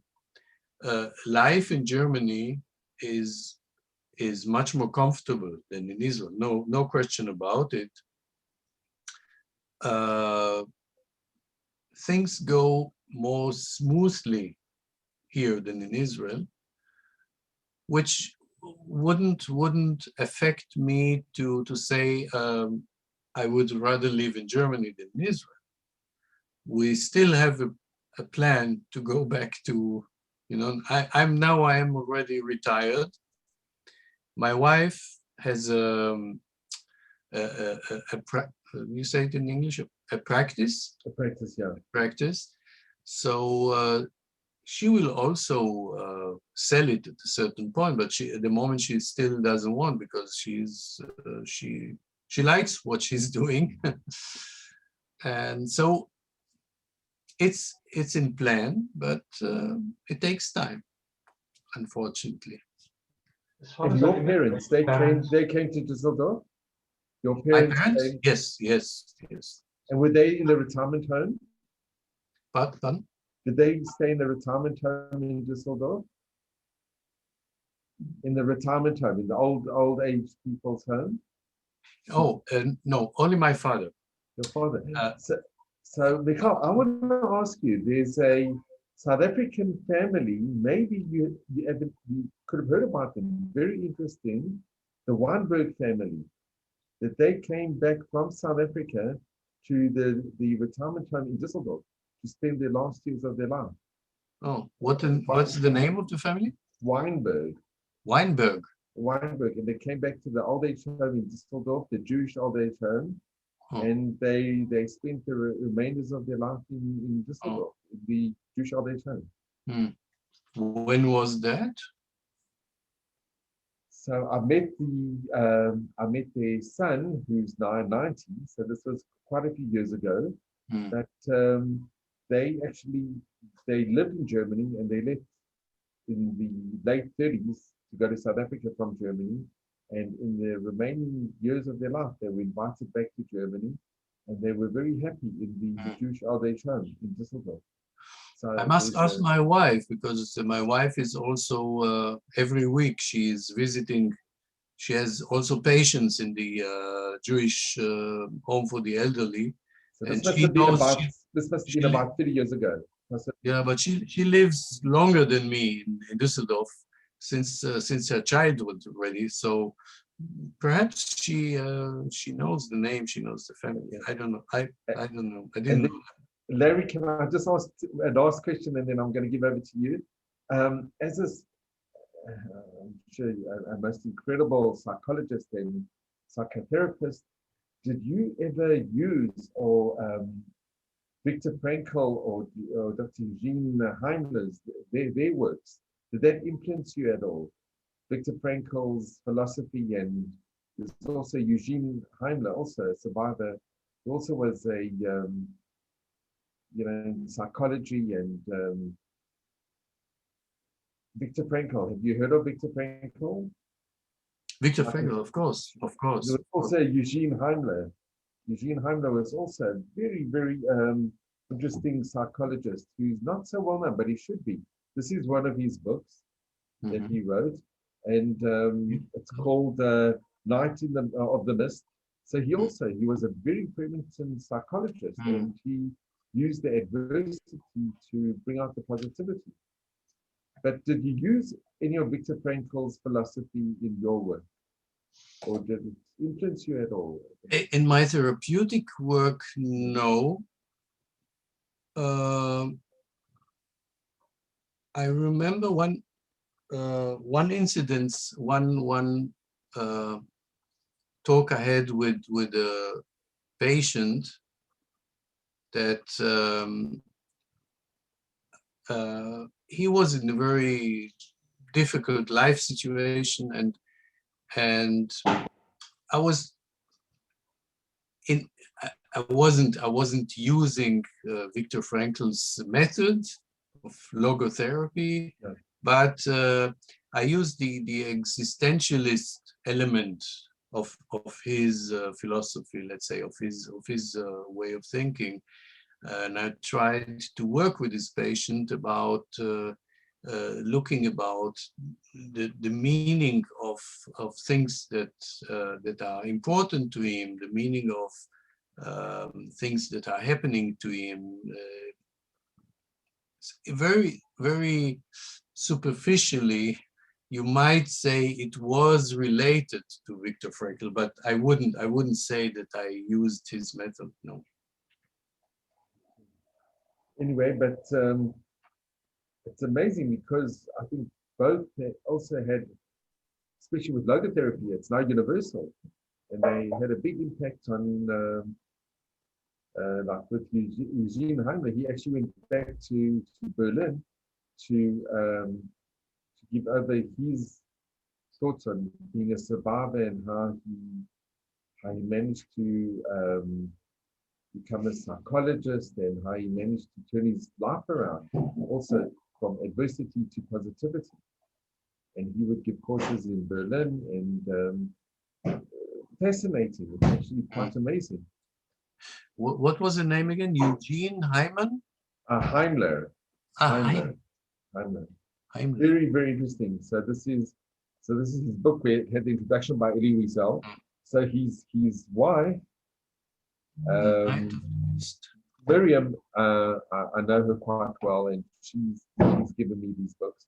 But very interesting because he actually went back to Berlin, and he helped people whose parents possibly could have been perpetrators, but he didn't have this this hatred, he tried to change hatred to more to understand and to bring healing.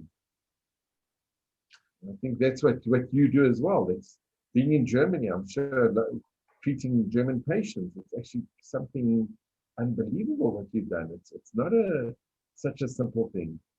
A second generation survivor to treat patients whose parents, possibly grandparents, could have been involved in perpetrating such evil, and you there in Düsseldorf. I think it's unbelievable. And kolakavod to you. I think it's amazing. I don't know if it's kolakavod, but I was maybe also because of the way I was brought up by my parents. I mean, something that you get from the atmosphere, from whatever, from way of life, is to approach every person as a person. And in my first years in Germany, I must confess, when I saw somebody was older on the street, an older person, you must have thought. It occurred to me to think, who knows what happened, what was he doing, what was his role, and so on. Of course, but it was only in the beginning. But then I learned to really to approach people as they are, and give them the credit of being there and asking me to help them. And Michael, I have to, and then I'm going to give over to Larry. Have you ever had any anti-Semitic or anti-Jewish feeling from any of your patients, or being in Düsseldorf, knowing that you are an Israeli, knowing that you are a second-generation survivor? Have you experienced any of this anti-Semitism or this negativity? Well, I have been working in a psychiatric clinic for about 27 years.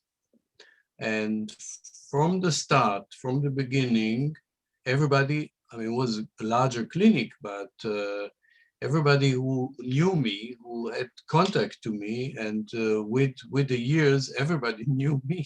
But because I was one of the persons who speak out his mind, his opinion, which is not always so good, but never mind, this is another story.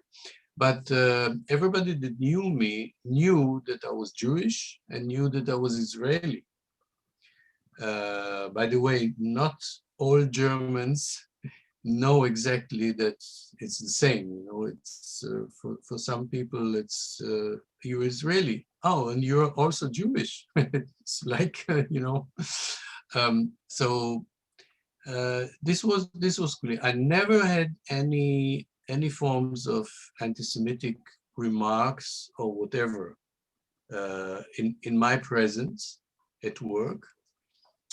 The only thing is that they knew I was Israeli, so like in the 80s, maybe beginning of the 90s, when things were happening in Israel, like problems with a war or an attack on Gaza or whatever, things, unfortunately, things happen again and again. I was even like peace treaties, peace negotiations, and so on. I was always asked as the person, as a representative of Israel, of course, which was okay for me because it gave me the opportunity to try and open other person's eyes and to give them also some other information than they get from the media, which is, I must say, that the German media is not the worst in Europe, but it's not very good. Generally speaking, there are exceptions which are really very good to us as Jews and as Israelis, but many sources in media don't represent the situation as it is, and it's biased and so on and so on. We don't need to speak so long about it. And very often it was when somebody had a critical opinion about whether it was Begin or Shamir or whoever it was, Begin, no, not, it was Shamir or later Netanyahu, whoever it was, I was kind of asked, how come this is happening? How come he said so and so and so on? So I was always trying to explain. I cannot say that I was always successful, but I think some of the persons who were really interested to listen and to know, they got some new information. Now this is at work. Now otherwise, I also never experienced personal forms of anti-Semitism, but of course anti-Semitism is there. I don't have to tell you. You read newspapers and you watch news. Every now and then there are things happening. I must say the authorities, the government, the local authorities, and so on, are very strict against it. Are very are trying to support Jewish life in Germany. Just it's not an example, but by association, 2 days ago there was a new stamp issued, a German stamp. You know, you are doing with stamps, you know. Exactly. A new stamp, 1700 years of Jewish life in Germany. And there is, amongst others, the word Chai in Hebrew letters. I mean, it's only a gesture. It doesn't make, it doesn't put anti-Semitism away. But the general attitude of the authorities is very positive. Yeah. But there are, of course, groups, there are right-wing groups, there are left-wing groups, there are Islamic groups, there are pro-Palestinian groups, there's so many groups. And now we have, with Corona, we have now the ones who, what do you call it in English? Who see, I don't have the word in English, conspiracies. Yeah, conspiracy theories. Conspiracy theories, exactly.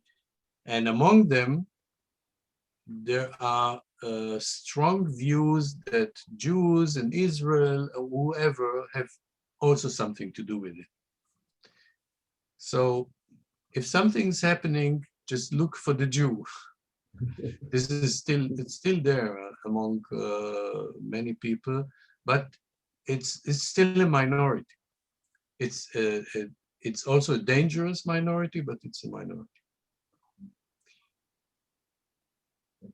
Larry, have you got any comments? 2 comments and a question, and I'll finish because I think it's Michael is going on too long, and he probably has to rest as well. First, we said that many people don't know that Israelis and Jews are the same, right? Michael, you said that, something like that. Actually, there is something to that, because I know many Israelis who consider themselves to be Israelis and not Jews. Yes. You know, in fact, they emphasize Chiloni. You know, I was watching now the impeachment proceedings in the Congress. Mm-hmm. And in the beginning, priest, I guess, opened up the session. I've never saw anything like that in the Knesset. The Knesset session is opened up by a rabbi, okay? Many times they mention God, etc. I never heard anything about, you know, this fellow God mentioned in the Knesset of Israel.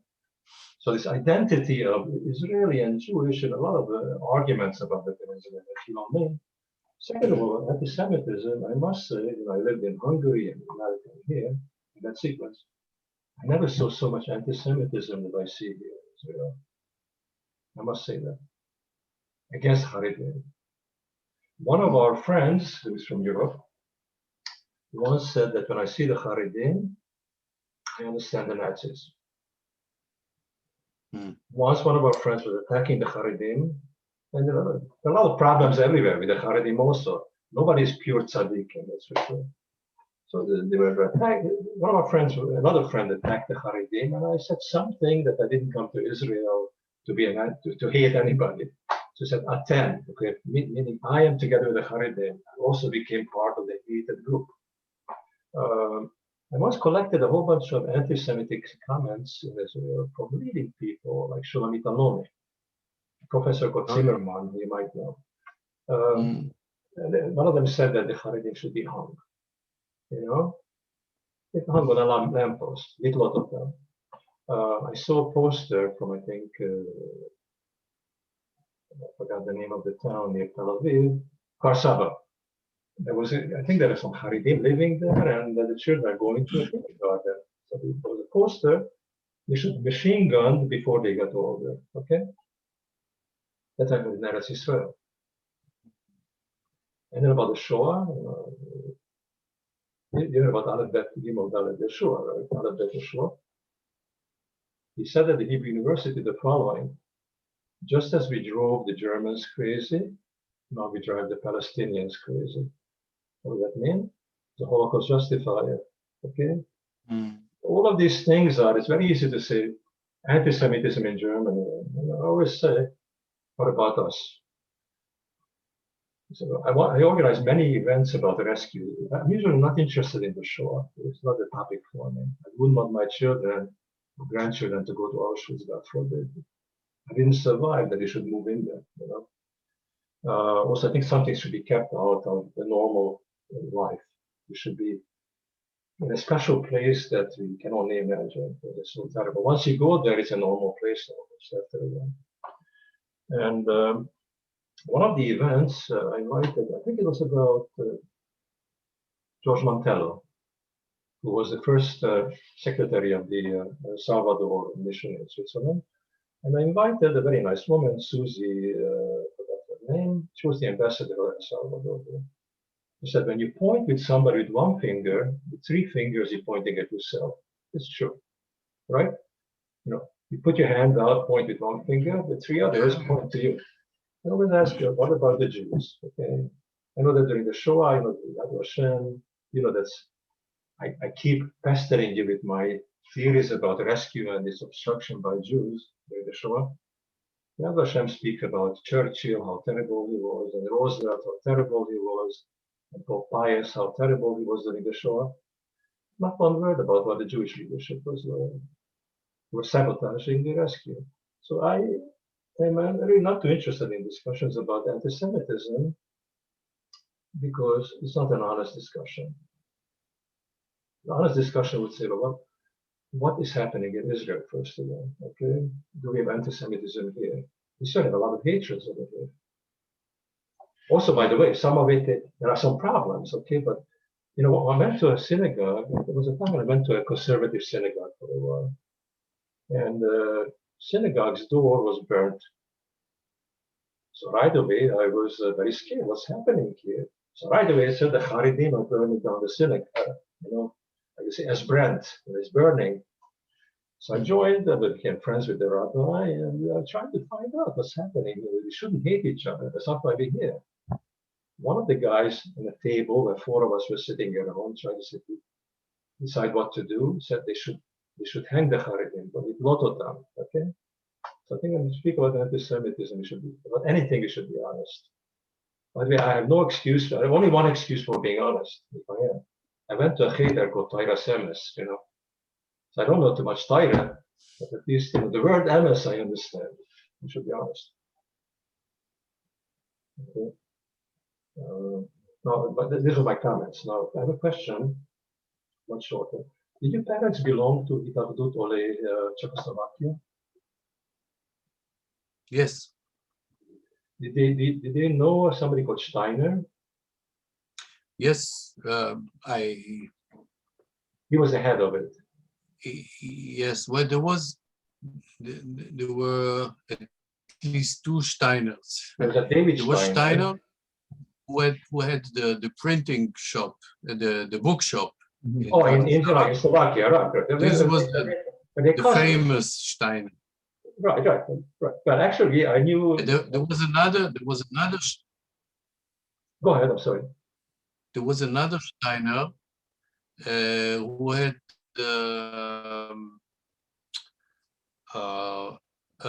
they had a shop in Tel Aviv on the Allenby Street for shoes, orthopedic shoes.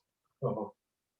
I'm not sure if they were related to Steiners. But there were two Steiners who I knew who were related to the bookshop in Bratislava, the Steiner shop. Mm-hmm. One of them was called. One of them became friendly with David Steiner in Jerusalem. He was in a bunker, hiding in a bunker in Bratislava, and he said that Rabbi Weissmandl around Pesach sent a non-Jewish man called Natali, who was part of the working group. And Rabbi Weissmandl made wine from raisins in his bunker. And he wrote a patek that you can drink it, it's not Nesach, okay? And then when he was a boy, he received this wine together with others. And his cousin, I think, was the head of the Hitavlut or the Czechoslovakia in Tel Aviv. Your parents knew them, you think? Probably. I'm not sure about it. They were members, and they were receiving kind of a newsletter, Right. of course printed, not newsletter, what we today call newsletter, mail. There was a newsletter with news about what's happening, and there were, I think in earlier years, there were also events like lectures and so on, but later it was only the newsletter that they were receiving. You have to make one last comment about Germany. I grew up in Budapest, and my parents, and Hungary was not very different than Germany. The Hungarians did. You can't say that there's no Hungarians. Some Hungarians did terrible things, not the Hungarians. You can't say that. Yeah, of course. I was always wondering, how did my parents, continued living there after the war? And I never heard my parents cursing Hungarians or trying to find out what everybody did. They tried to live a normal life. And my parents brought a woman, I think once a week, to teach me German. It's interesting. So I didn't have this total allergy to Germany. I guess because they, just like your parents, they didn't generalize about Germans and German language, etc. Although I'm sure they had very bad memories, but there's a tendency to generalize, like about the Poles. That all the Poles are anti-Semitic. They sucked it from their mother's milk. It's a terrible thing to say. One shouldn't generalize. Sometimes one should generalize. I studied physics and mathematics, and then you generalize. Otherwise, you can't have formulas. You shouldn't generalize all the time. Yeah. I really appreciate that. The same as. Sorry, go ahead.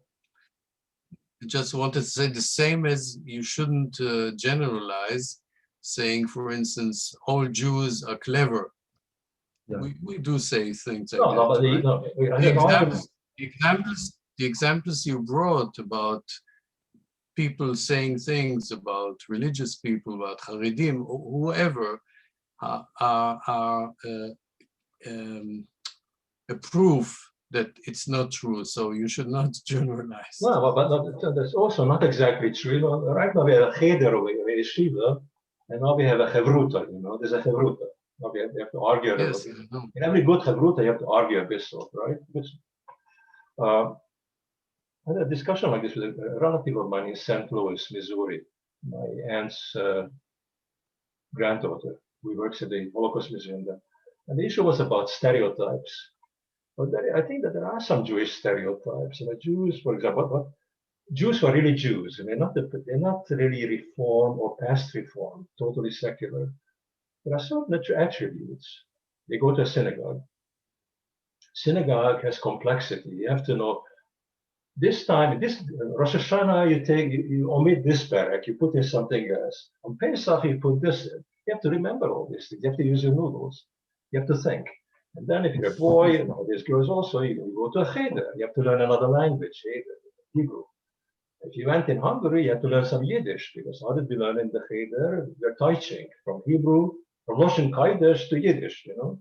You have to learn a lot. You have to learn all the laws about Shabbos and about the Pesach and about everything else. So in the end, learning is part of being a Jew. Okay, for Jews who are really Jews, not in the periphery or outside the periphery. So obviously that has some kind of a side effect. I mean, there's a lot of mental calisthenics that the mind is working all the time, right? Because you always say, you have to learn all the prayers, and many people learn Mincha and Ma'ariv by heart, and don't do the Siddur. So all of this probably does something to your mind. So there is such a thing as there's such a thing as a Jew and a Jewish accomplishment, which is typical of a certain group of Jews. You can't generalize, and obviously there are results. You know, most of the Nobel Prizes by percentage come to the Jews, right? It's not an accident. Why do they come to the Jews by percentage? It's such a small people. Because the Jews value learning. They practice learning all the time, because all the time, especially now, people have the Daf Yomi, and then they study with their rabbi, the Parashat HaShavua, all that. What does Rashi say, and what does this one, what did Rabbi Soloveitchik say? You're all the time exposed to knowledge, you know. So that does something.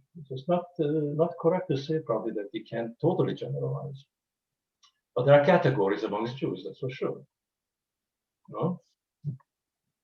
So you and I agree in the Chavruta, or we have a machloket?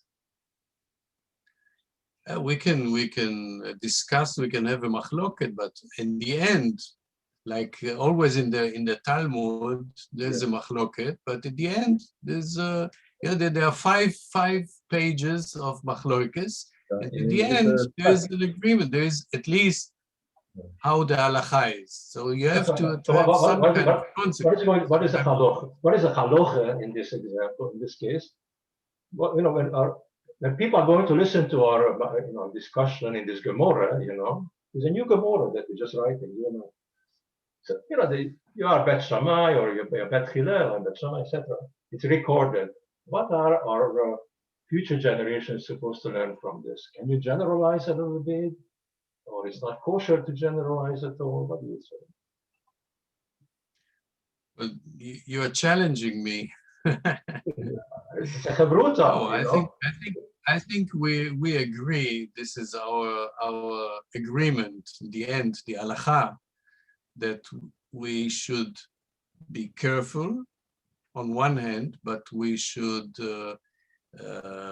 respect every person, and that we should not generalize.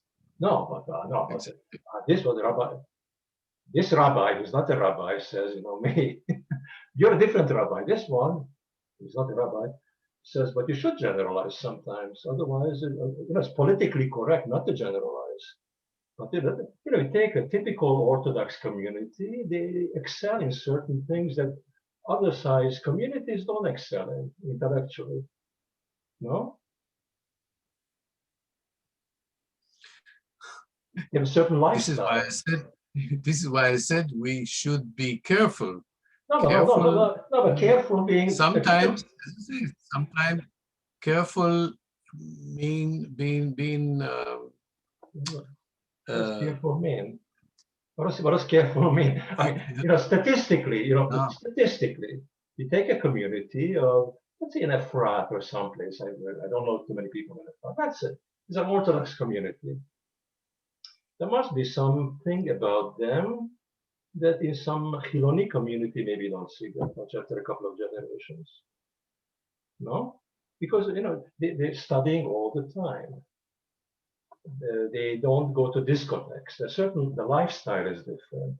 So there must be something that's also different about them, right? In achievements or in preferences, no? We shouldn't generalize at all. This rabbi doesn't accept it. What does that rabbi say? The Düsseldorfer rabbi.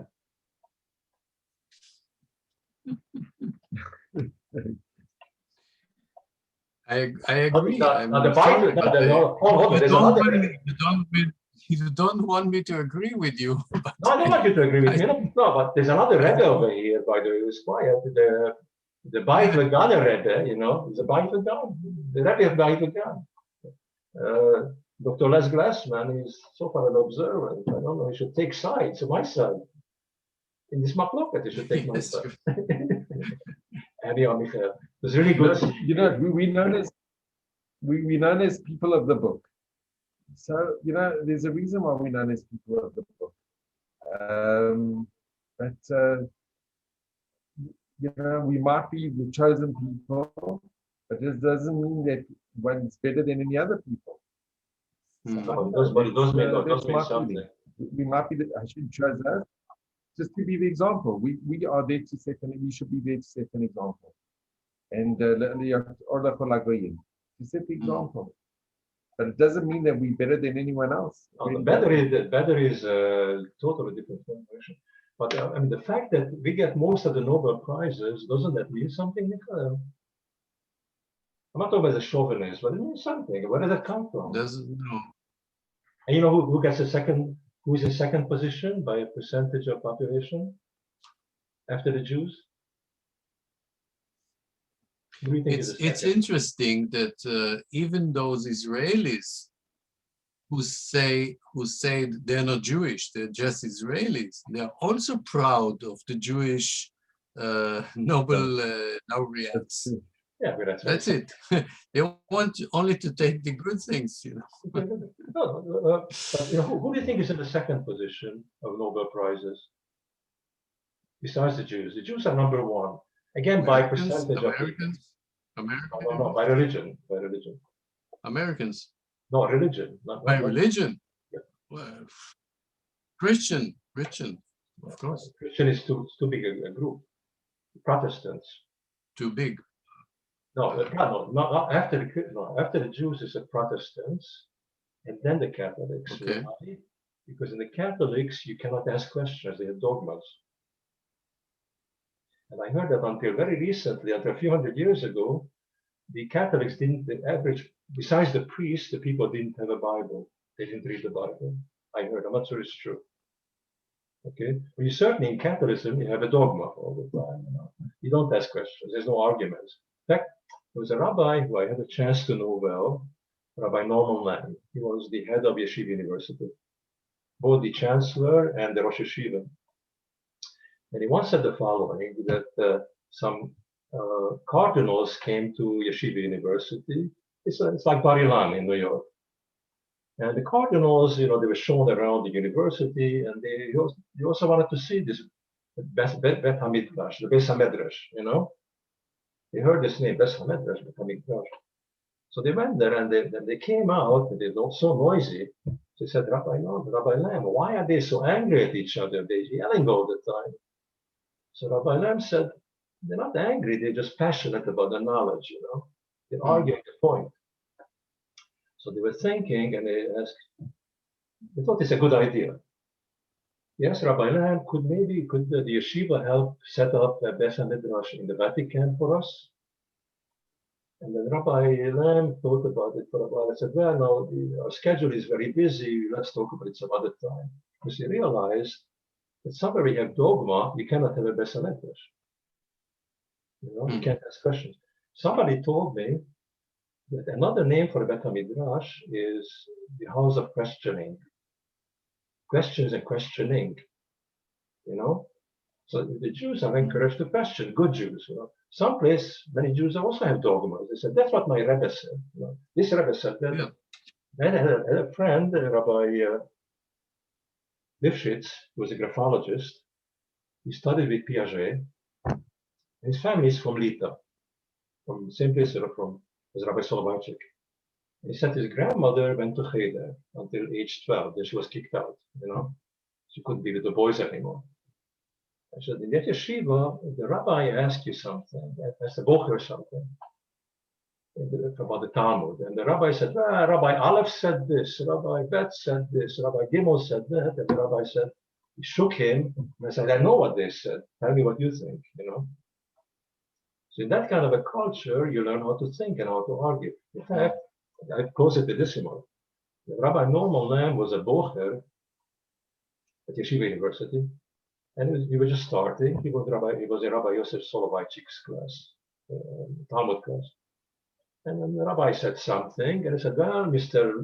Lamb, what do you say? And then Norman Lamb said, well, he repeated exactly what the rabbi said. He had a good memory. So the rabbi said to him, Mr. Lamb, I know what I said. I see that you left your Yetzer Ra in the parking lot. You came to the class with your Yetzer Tov. Next time, leave your Yetzer Tov outside and come with your Yetzer Ra so you could argue with me. So this, that kind of a culture, you learn how to think. You're forced to think. You have no choice. No? So one can generalize. But I know this is my closing argument for the jury, and the jury will decide what's right and wrong. You know? That's how the machloket is going to be closed. And it was good to see you, Michael. Okay. It's good to see you too. Amen. Both Michael, of you. I want to mention, you mentioned about the stamp that Germany just issued, the latest stamp about German life in Germany. So this was, it was 2 years ago that I was really fortunate. This was in Pelbach, where we had, it was a German-Israel exhibition, and Germany issued 2 stamps, which says Germany-Israel on them. And it was an amazing thing that Germany had, this was at the exhibition, and these were the 2 stamps, with the cancellation of the Brandenburg Gate and the menorah. And yeah, what you've done is, here we have the stamps, but you're actually living it. You are living this coexistence in Germany. And I think there's a phenomenal thing that you're doing and your family are doing, that you're practicing Jews in Düsseldorf. And really, it's amazing. And I just want to say on behalf of myself and Larry that it's been a tremendous honor and a privilege to have you this evening. Your presentation was really absolutely phenomenal. I learned so much, and our viewers will learn, and whoever see this will be so inspired, because it was really very, very special. And you mentioned that you're having the Yortzeit, and may it be eternal blessing for it's your father that you're having the Yortzeit. May his memory be for eternal blessing. It's a wonderful presentation that you gave be in his memory. Amen. So thank you very much, and we are extremely grateful to you. Also, basically, we're studying in your father's memory right now. We should meet on good occasions, and looking forward to seeing you when you come to Israel. And yeah, we should just meet on smachot and good occasions, and all the very best. We are already expecting eagerly to have the opportunity to go to Israel again after this long lockdown. But the day will come. I'm sure the day will come, and I will be glad to meet you. I thank both of you. It was a very interesting evening. It was very interesting to know both of you. I mean, Larry, I know a bit, but it was very